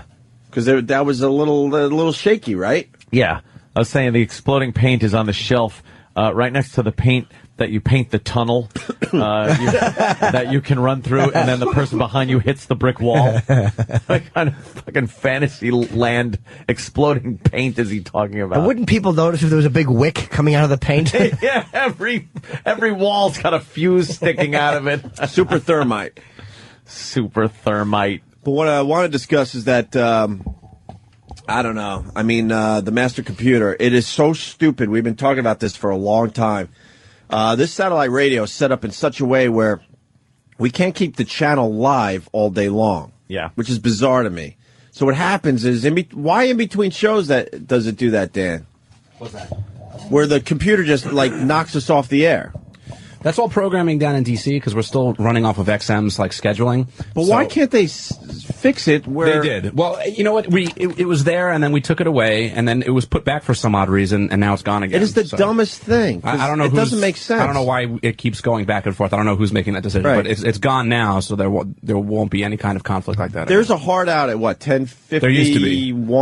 Oh, we fixed it after yesterday? As of yesterday. So today... So we don't have to discuss this anymore. Finally, they figured it out. Okay. So Rich Voss won't get interrupted, thank God. Oh, wow. Thank the Lord.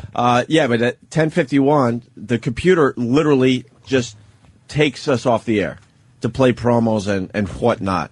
And I never understood why, but that's what happened yesterday in the middle of Jesse Ventura ranting and raving. We all knew we were running out of show. We're like, uh-oh. I didn't think it was going to hit at 10:51. I thought it was great.